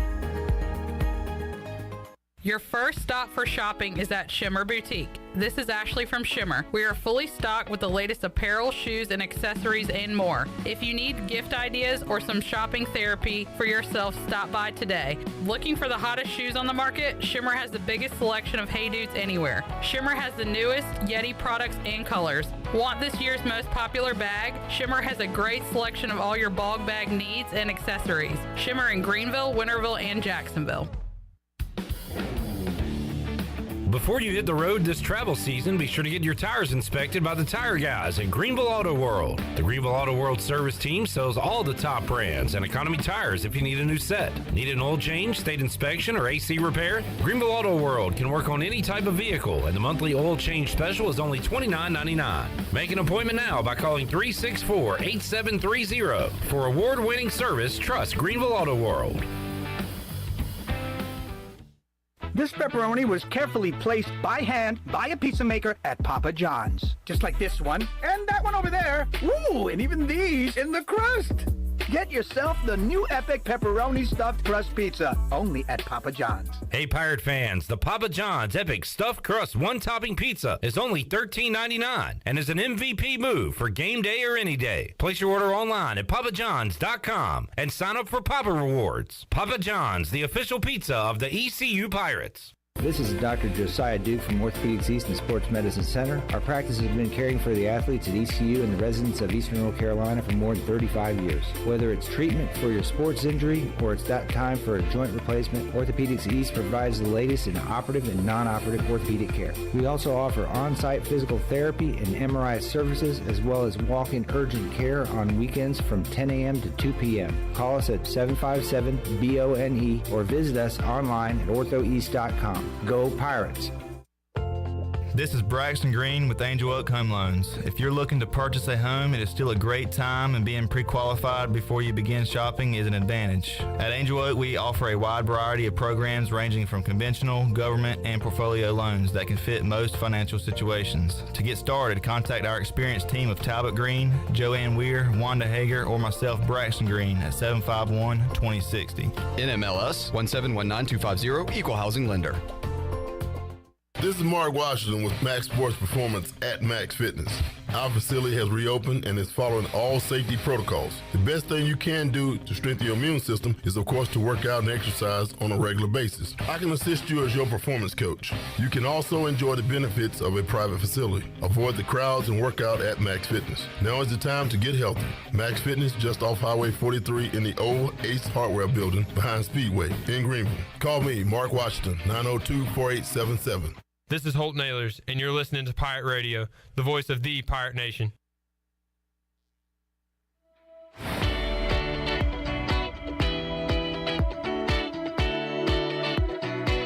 You're listening to Hour 3 of Pirate Radio Live. This hour of PRL is brought to you by Bud Light, reminding Pirate fans to stay in the game and drink responsibly. Bud Light, the official beer of the ECU Pirates, and proudly distributed by Carolina Eagle Distributing since 1989. Now, back to the show. Welcome back. Quality Equipment is your full-service John Deere dealer with 28 locations to serve you. They are open in Winterville next to Sam's Club, or you can go online and visit qualityequip.com to find the location near you. Now let's head back in to PRL. Here's Clip. Hi, back with you here on a Tuesday edition of Pirate Radio Live. Shirley Rhodes, CJ Schaefer, the Chan Man, and Bryce Williams back inside the Pirate Radio studios. Bryce, one Saturday with no college football left. Wow. Because there's a thing called Week 0 now, where there's like 8 to 10 games scheduled. No great games. Northwestern and Nebraska play each other in Dublin, Ireland for some reason. So that'll be coming up in 2 Saturdays. Haven't they done that before? Yeah, I think Notre Dame played over there maybe. They played Navy? It was somebody. Yeah. How do you have a Week 0? Like, what year on the schedule? So does it count towards anything? Yeah, it can. It's a real game. It's stupid. It's very stupid. Here's a fun fact for you, Bryce. East Carolina was supposed to have a Week 0 game a couple of years ago. The Bryce Williams Bowl. East Carolina versus Marshall in Week 0. But it got wiped out. That was the year of the COVID. That right. So I wish I would have been cool to see that game. Yeah. Dang. Marshall back on the schedule when, Chandler? Next year? Is that part of the non-conference next year? I know we open the year up in the Big House next year at Michigan. In the Big House versus Michigan. Let's see. Marshall back on the schedule next year, September 9th at home. So it's the game after the Big House. Got two games with Marshall on the schedule, 2023 and 2025. Bryce, what are you going to be doing in 2031? How do you have something that far out? I don't know. And that's almost 10 years out. Yeah. Old Dominion. Scheduling contracts work. We play Old Dominion 3 years in a row? 2028 is pretty sexy. Stayed at home. Wow. Boise stayed at home. At home? Oh, man. Yeah. Finally, Wake Forest. What in the world? I know. How's that not already I agree. Dang, 2028, we didn't ever get there. Did you? No, you didn't. That was way before you. I loved the game. Bailey talked about it earlier. The little home and home series with Virginia was fun in the mid to late 2000s. Wake Forest was early 2000s. I remember playing them. Dang. Early to mid. You obviously played Virginia Tech, North Carolina State, and yeah, that was it. I think it would have been fun. It would have been fun to play Duke. Yeah, I was gonna say. I would love to play all the in-state, ACC teams. That would have been super cool. Yeah. Bryce Williams joining us. Let's hear more from Donnie Kirkpatrick. Who will be the number 3 running back? You didn't need one last year, but you're going to need one this year. Just attrition, the way football works. It was great to have Keaton Mitchell, Rajay Harris all year last year, but you need a number 3. Donnie Kirkpatrick was asked about true freshman Marlon Gunn. Here's what he had to say. Well, I think, and Marlon had a good day today, so that was a good day to have him talking about it too. He probably has moved into that 3rd spot, I think, of after today's practice. Camaro Edmonds, though, has shown some things. Camaro got sick. We had the stomach virus or whatever it was, and a couple of kids were really sick. He happened to be one of those, so he missed about 4 practices. So I didn't even think he'd get in there Saturday. I didn't think he'd have the energy to go after being out. And he got in there and got about 3 or 4 carries. He pounded some guys that tried to tackle him, caught a ball. So we see the talent. He's just so far behind really now knowing what we're doing.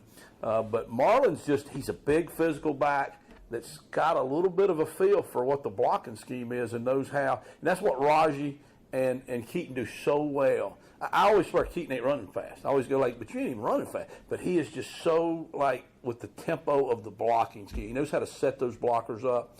And Marlon appears to be that type of guy, but a big guy like Raji. All right, Marlon Gunn, the hype train beginning on him, and we have seen that Mike's not afraid to play true freshman running backs. We saw it a couple years ago, a lot with Rajay, some with Keaton, and boy, this staff, it appears, and we hadn't seen him play yet. I should not get the hype train going too fast, but it appears this staff can really identify and bring in some talented running backs if they're talking about Marlon Gunn, another true freshman, potentially being in the mix this year. It's exciting. Who was those guys when you were here at ECU, those young guys that were making immediate impacts at the running back position? Well, Bryce, I'll say when Bryce was here, we relied on some JUCO guys, some transfer guys. Yeah, JUCO guys. The true, we didn't have I don't think we had any true freshman guys. Chris Harrison was the youngest I actually can think of offhand. Were you here with Marquez Grayson, or was that before? Marquez Grayson. I thought he was going to be. Oh the real deal. Just he was couldn't figure it out. Yeah, he was from Davidson County. I think he was probably one of the young. Maybe not. He was young, but I don't think he played as a true freshman. Nah, no. I don't know. I don't think so.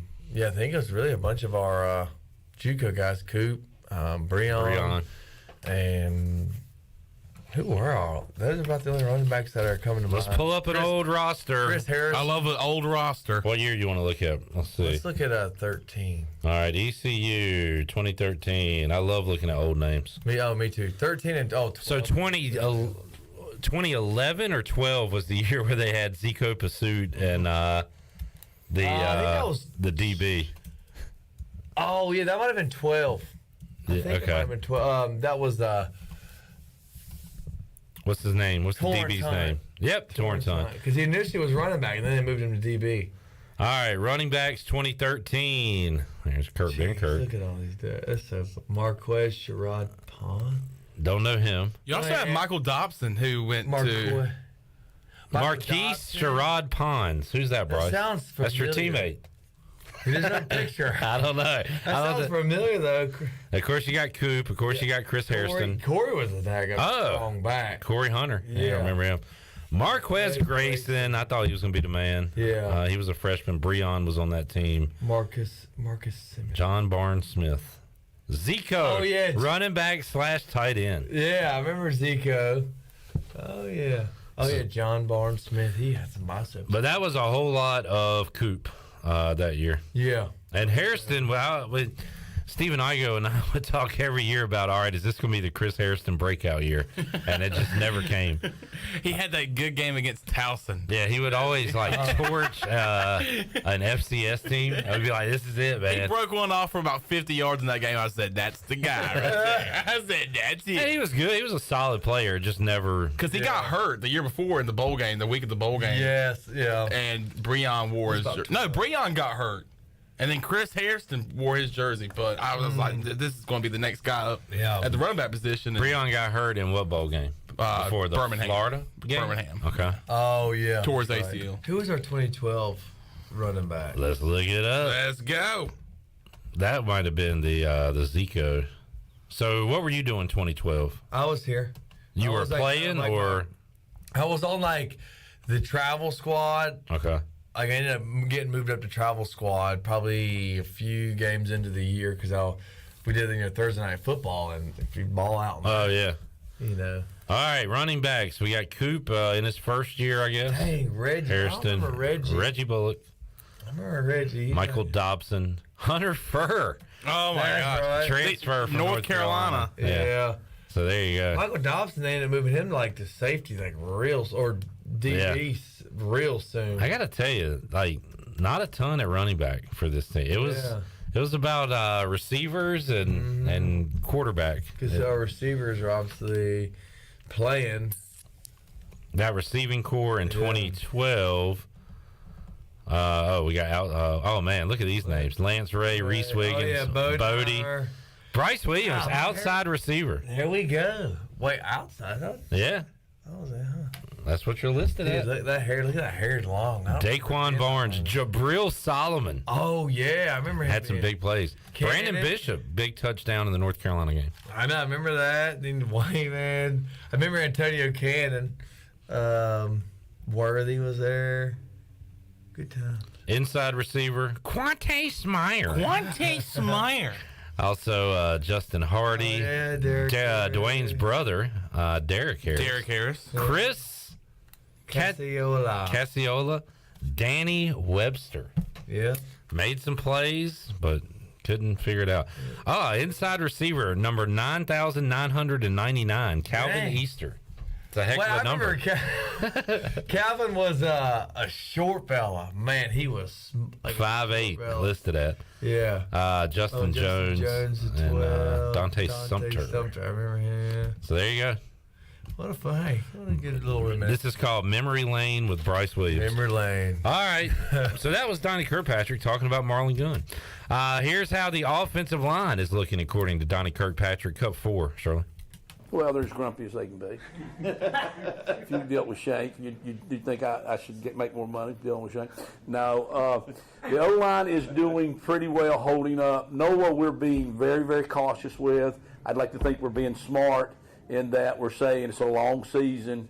You're a veteran. You need work, but we don't need to just blow you out in preseason camp because we want to go out there and compete. It gets competitive. It gets competitive with the players.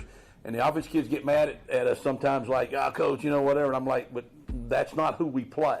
We're not going to just go out there and put Keaton and Raji in there all the time and just throw it to the same guys all the time. We got to work the other stuff. So be careful with him. But that's giving Parker, a chance to really get some work, and he's really impressed us right there. Bailey Malkovic's another one. He played 20 plays. The ones went 40 plays the other day. He got 20 of them. Because we thought there's no reason to go out there and play him all 40 plays. Again, the season's not all in the first 2 weeks, and it was the best scrimmage he's ever had, probably the best he's played. Now he's bigger than a house now again, so he's back to the big Bailey. So they've all held up. Foot was out one day. Avery Jones, man, is he a stud? Rashad Struthers, they ain't missed none. They ain't missed a rep. So we're holding up in there. We just got to get a couple of more guys in the younger group. Knowing what to do, because you got to have them all. I mean, you never have enough. All right, there is Donnie Kirkpatrick talking about the offensive line. Got some reserve help called in from Parker Moore. Also, Justin Redd. How is the newcomer Justin Redd doing? Cut 5, Shirley.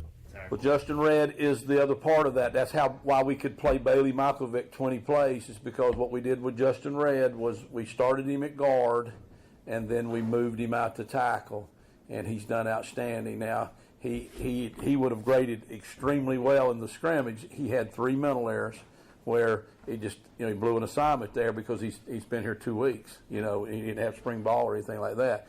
But he's going to really help us. So Parker, and we actually have 4 tackles is what I'd say. We only have like 4 starting tackles right now, which is really good. Now we need to get somebody to step it up. Ben Johnson has shown maybe he could. We got to figure out is he a center or does he need to be the guard? Who's the next backup right there. But starting to feel good out the edges.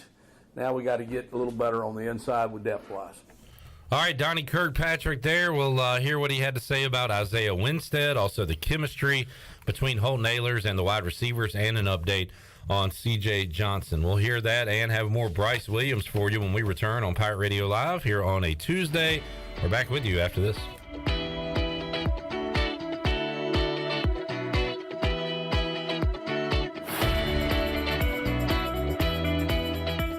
In studio with Jeff Stein from Brown & Wood. What's new, Jeff? Everybody's thinking we're having some inventory issues in the car business, which some of it's true. But the good news is, we're getting vehicles from the factory every single week. So what the customer can do is come in, get an appraisal on their trade-in if they have one. They can pick a vehicle that's incoming and actually kind of build it how they want. And then when it gets here in the next 6 to 8 weeks, they're actually taking delivery of a new vehicle. Brown & Wood, your #1 dealership in Greenville and the home of the lifetime powertrain warranty.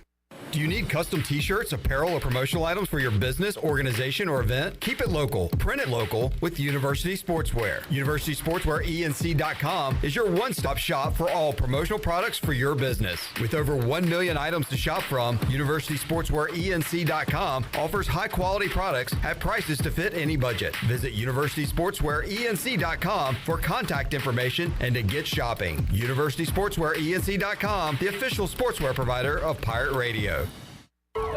My whole business just went up in flames, but my agent was there before the fire was out. We started a plan. I've got 25 employees who could be out of a job if we didn't get this place running again. My independent agent and auto owners insurance, they made sure we didn't skip a beat.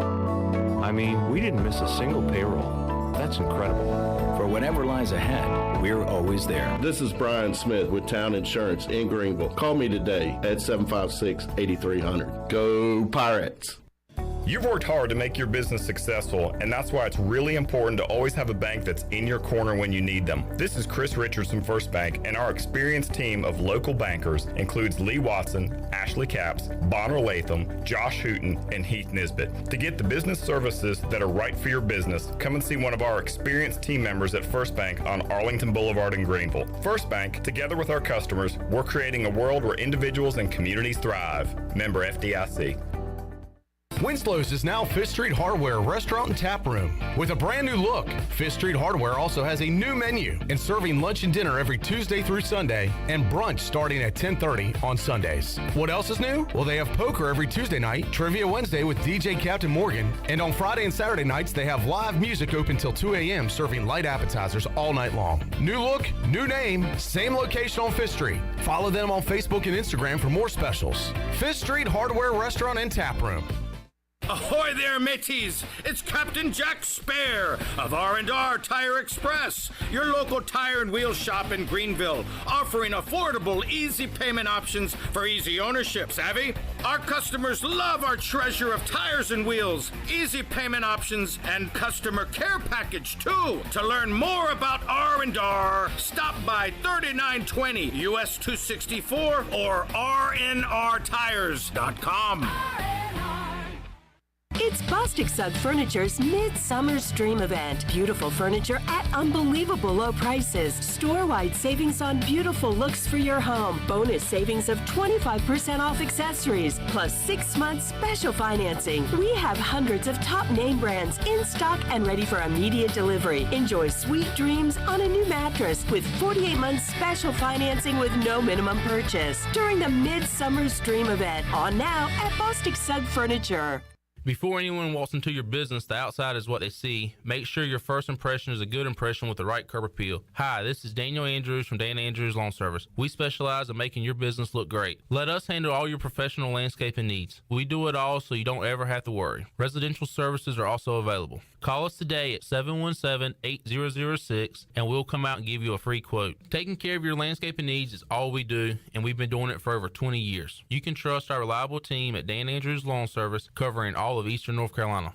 This is Zach Agnos, and you're listening to Pirate Radio, the voice of the Pirate Nation.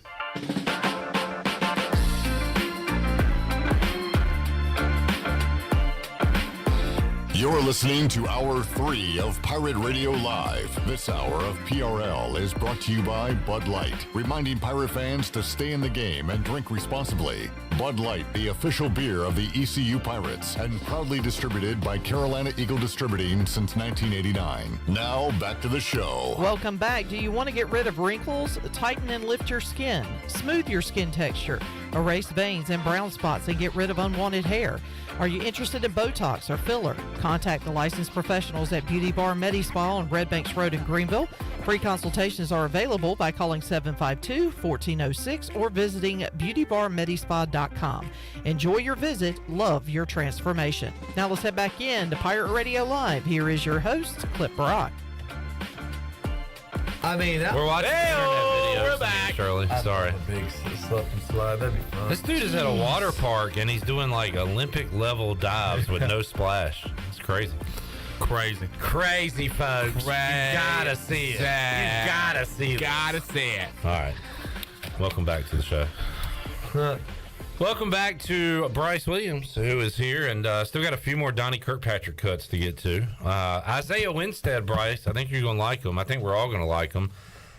He seems to be as advertised and could come in and be the guy for Holton Ahlers. We'll see, but let's get Donnie Kirkpatrick's take on the new incoming wide receiver from Toledo, cut 6. Well, he's got big-time talent, you know what I'm saying? And he broke a finger out there one day, and you know, the only thing with that, he puts a lot of pressure on himself, and we're just trying to relax him a little bit. You know, these guys that have 1 year, man, they're on a different timetable. You know, they're in a hurry. And like I say, he jammed his finger, and it went out of place. And if anybody's ever done that, it's as painful as anything you can do when it's out. You think, you know, you've lost your whole hand. And he was in a panic emotionally because he thought, I'm done for the season. I just broke my finger and my hand. And, you know, piano players and receivers, you got to have those digits, you know, and that stuff. So, you know, they just put it back in place, and you're like, oh, wow, that feels a lot better. You know, so, but it's just, hey, calm down like that. But he Saturday, like I say, he dropped 2 or 3 balls. But you know what? Probably anybody else wouldn't have got to those balls. You know what I'm saying? Holton had so much confidence in him, he knew he could throw it to him. But he came back, and he made some plays. He had a really good day today, too. So we're excited about him. Those piano players, they have to have those digits. Those digits. They got to have them digits. Bryce, how many jam fingers in your day catching balls? A lot. Let's see. Is that one? Oh, boy. Probably broken. Oh, yeah. Yeah, God, I think that was what before that, I mean, before even I got to the Rams, it was, oh my gosh, jam finger. And that's the worst thing because you kind of don't think about, like, it's not a huge deal, but it's enough to just be in the back of your mind and kind of, you know, hesitate just a little bit. But that one right there, that was at the Rams. And it might have, can you move it if it's broke? I don't know. Maybe not. But I jammed my finger one time, and I felt like Rambo out there with the tape. Oh yeah, I mean, there with the tape on. Does it make you feel tough? Oh yeah, like I'm injured, but I'm still going back. Oh yeah, no doubt. I mean, you can't put me down. Oh yeah, because buddy taping does help it significantly. You know, when you do jam it, but I have jammed some dang fingers. And then of course, you know, you get stepped on, your feet. That hurts like crap. I mean, and when you step on somebody else too, you almost feel just as bad when you do it to somebody by accident because it hurts so bad. Bryce, with your working background and your football background, you should introduce like a steel toe cleat for linemen. That would be nice. Like something. But it's got to be flexible. So what could? Yeah, that's right. Or the toe, at least. Yeah, you can figure it out. Let's Shark Tank this idea. I tell you what. Let's go. That's a good idea. Let's hear about the chemistry between Holton Ahlers and the wide receivers. There are some new faces, including Winstead, Garner, and Jalen Johnson. And Donnie Kirkpatrick was asked about that. Well, they're working hard together. They have a great relationship. All that's going well. Timing, you can see that's not there. There are just so many little things that, like with Snead, and then when you had Blake and you had some guys that were returning that Holton is able to do and just check off and make individual, changes. And they don't know all that stuff yet. You know what I'm saying? They're still in that process. So it's a little slower right now, being able to maybe take advantage of a blitz that Holton can see, and he's ready to change the play, and then they didn't see the signal, whatever like that. So that's the part we got to work on. Depth of routes, the timing of that is a little bit off, and that causes some of those drops because all of a sudden the ball's there a little before they're actually expecting it, or they've run the route a little too short. And that's thrown the thing off, so now the timing's off. So that's what camp is about. And this week, that's been some of the things we've gone over. The offensive meeting last night when I met with the entire offense, we talked about the polish, now getting the consistency, getting that chemistry on this group here this week. That's what we got to do. And so hopefully by Saturday, some of that will look better. All right, you see these experienced college basketball teams make runs in the tournament, and every player on the court knows what the other guy's doing and where they're going to be. It was like that when you were here, Bryce, with Shane and Hardy, and you had your coaching staff that was locked in. You had the players that have played with each other for 2, 3, 4, 5 years now. So it was I'm sure you guys knew what everybody was thinking pretty much. Oh yeah, when you're those. Yeah, I guess it was 3 years. Well, Shane was 12, and I guess for me, 12, 13, 14, 3-ish, 2 years. Yeah. It was just there was no hesitation. We didn't have to honestly think because the offense was one. It was simple, but how effective it was, and obviously when you combine those two things, you play freely and just flow, and it was. I'm just sort of thinking back to how. It was so simple to grasp, but we just killed people because we've scored how many times just first drive, opening thing. Shirley and I used to always say it. By the time we'd wrap up the pregame show and go to the game, y'all had scored probably 75% of the time. Oh yeah, before we got there. And it was great because you just knew it, and the offense was so nice, and everybody knew it. And you knew what their role was, what your role was. All right, am I running this route I've got to run it this side of the linebacker to open up, say who would be on the left side, probably Zay coming on a drag route or whatever it may be to open things up. So when you're firing on all cylinders, it's a good time. And Holton's got familiar faces. He knows CJ from his high school days, and Ryan Jones. Caught a lot of balls last year. Shane Calhoun, guys like that, some other receivers, but doesn't have that safety blanket that was Snead. And the previous year, his safety blanket was Blake Prohl, right? So he's lost 2 in back-to-back years. So that chemistry, it sounds like, as Donnie said, that's what fall camp's for. That's what you still got a few weeks to go. Oh, yeah, most definitely. And, that's why during the off-season, when we do, it'd be straight voluntary, 7-on-7s, during the summer. It's hot as crap, and we haven't started training camp yet, and it was say Tuesday and Thursdays. And, our whole offense pretty much showed up unless you're out of town, and we enjoyed it because the defense, just as much defense, the guys came and we competed.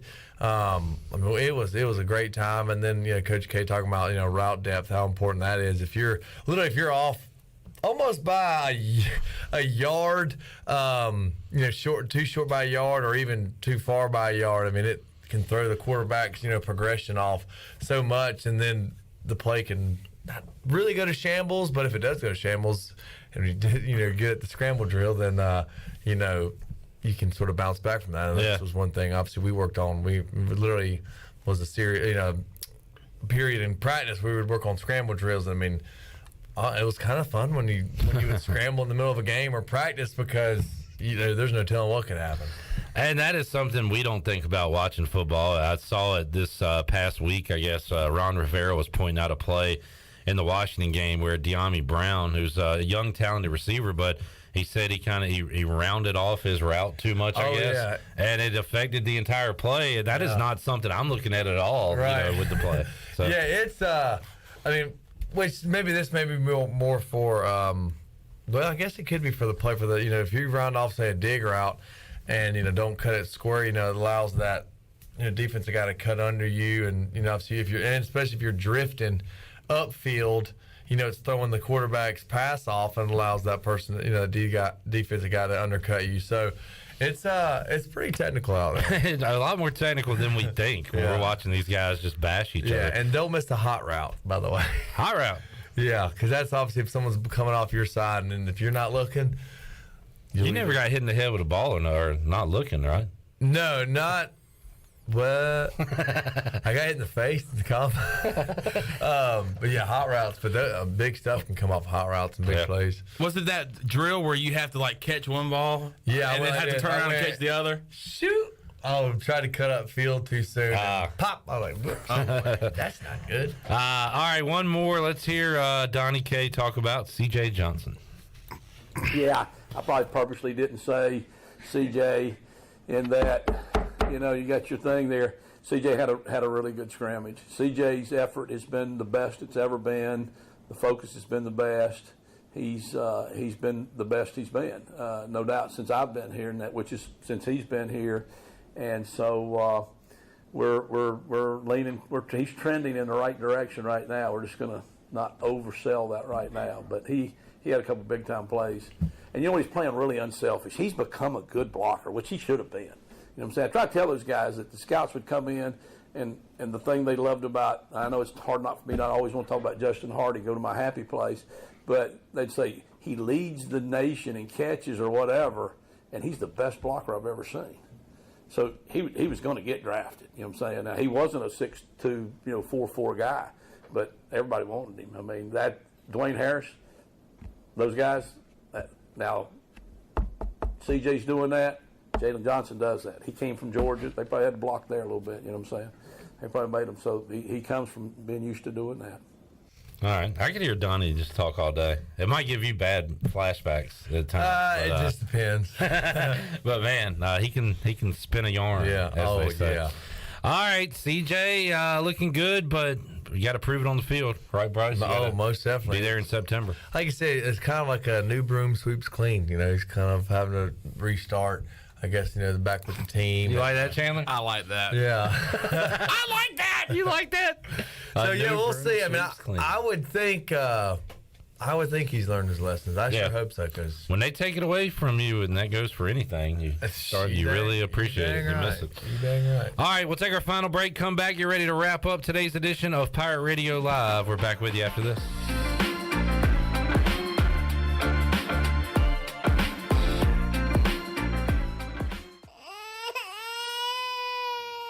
There's nothing more important than protecting your family. Fire ants can cause painful allergic reactions and even death. Protect your loved ones at home where you should feel the safest. Visit pesttechofgreenville.com to learn of our once-a-year treatment to guarantee you stay fire ant free. Tested and proven effective by your Eastern North Carolina exterminating professionals at Pest Tech of Greenville. Mention the crying baby for an extra 10% off. Come party like a pirate at the official Pirate Radio football kickoff after party at Dirty Dan's. Dirty Dan's is open 7 days a week and located on 4th Street, right beside the downtown parking deck. The McKell Buck Band will be the headliner of the after party, and anyone with a Pirate Radio football kickoff party ticket gets in free all weekend long. So keep the fun going at Dirty Dan's all weekend long with live music, with the friendliest staff and the best drink specials in town. Get lucky at Dirty Dan's. Hey, O's fans, Friday fireworks are back. Kick off your weekend right this summer with Orioles post-game fireworks on select Friday nights from June through August. Celebrate the 30th anniversary of Oriole Park at Camden Yards with a full night of fun for the whole family, where you can enjoy the ball game and then stay after for the fireworks extravaganza. All at the ballpark that forever changed baseball. Your summer Fridays just got a little brighter with the Orioles. Secure your tickets now at Orioles.com/tickets. When I need jeans, I order online because I know exactly what I want. They have just one moving part, and if there's something wrong, I exchange them. Buying a vehicle, especially pre-owned, is way different. Lots of moving parts. You don't want to get stuck. For a worry-free purchase, visit Phillip Chevrolet. We've been here in town a very long time. You know us. You know we stand behind everything we sell. Phillip Chevrolet in Greenville. Come get you one. When a storm hits, you can count on Greenville Utilities. They put their emergency storm plan into action to restore power as quickly and safely as possible. If you experience an outage, call them toll-free at 1-855-767-2482. The automated hotline can handle a large number of calls at once, virtually eliminating busy signals, so help can be on the way as fast as possible. Remember, GUC's emergency hotline number is 1-855-767-2482. Great food, great atmosphere, and great service is Ottavola Market Cafe. Ottavola is simply a restaurant that focuses on that, being a great restaurant. There's something for everyone at Ottavola. The menu offers a variety of great choices like pastas, pizzas, sandwiches, soups, salads, and seasonal rotating selections. Lunch or dinner, Ottavola is always the right call. Call ahead and get Ottavola to go, or stop by the bar for a drink with friends. It's simple. Come and eat at Ottavola Market Cafe, Red Banks Road next to Food Lion, and OttavolaMarket.com. Ottavola, Pirates supporting Pirates. Take a hit from a 300-pound linebacker, and you better be wearing pads. Take a hit on the road, and you better have good auto coverage. When you've got North Carolina Farm Bureau Auto Insurance, you've got the best local agents ready to help you bounce back. If you don't, well, you'll probably play football without a helmet, too. In Pitt County, call Carlton Venters or C.J. Messerly at 252-756-3007. North Carolina Farm Bureau Mutual Insurance Company. Farm Bureau Insurance of North Carolina Incorporated. Southern Farm Bureau Life Insurance Company, Jackson, Mississippi. An independent licensee of the Blue Cross and Blue Shield Association. The icy treat that can't be beat is Sparky Snowballs. From big kids to little kids, Sparky Snowballs has been making smiles happen for over 20 years. If you're not in the mood to chill out with a snowball, Sparky's funnel cakes and fried Oreos are a perfect Sparky-licious treat every time. Are you having an event, party, or fundraiser? Call Sparky's to come on site. Remember to follow Sparky's on Facebook or visit SparkySnowballs.com to see where they'll be next. This is former ECU football player Bryce Williams, and you're listening to Pirate Radio, the voice of the Pirate Nation.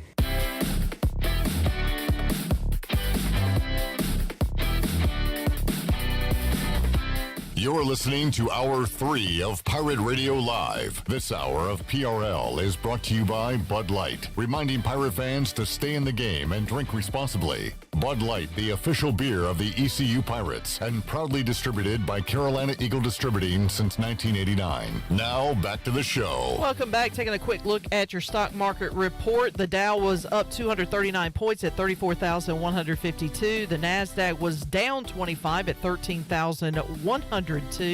And the S&P was up 8 points at 4,305. And that is a look at your Wells Fargo Advisors financial report. For a personal look into investing, call Wells Fargo Advisors today at 756-6900 in Greenville. Wells Fargo Advisors, LLC, member SIPC. Now back to the show. Here's Clip. All right, Bryce, give us a 1-minute Pirate Radio Outdoors report. What you been up to or looking forward to doing? Well, I snorkeled over the honeymoon. Nice. So I did get to see some fish, be in the water, saltwater, so that was cool. I've been working on building my deer stand, which I'm almost done with. By the way, let's see it. Quick. And it's not white, it's a gray. I need to do some more thing, but this is kind of the base. I went with some stripes, but I'm going to do some more background. Okay. So I've been building that, and then I've been working on my boat and all that and getting ready. So it's, I've been busy. I ain't pursued anything yet. Okay. But getting the prep work ready. It's coming. Oh, it's coming. Build it, Bryce. Good to see you. Good to see you, Bryce. Thanks for having me. Enjoyed it. We'll see you fine folks coming up Wednesday, 3 o'clock on an all-new edition of Pirate Radio Live. For Shirley, CJ, Chan Man, I'm Clip Rock. So long, everybody. Thanks for listening to Pirate Radio Live, an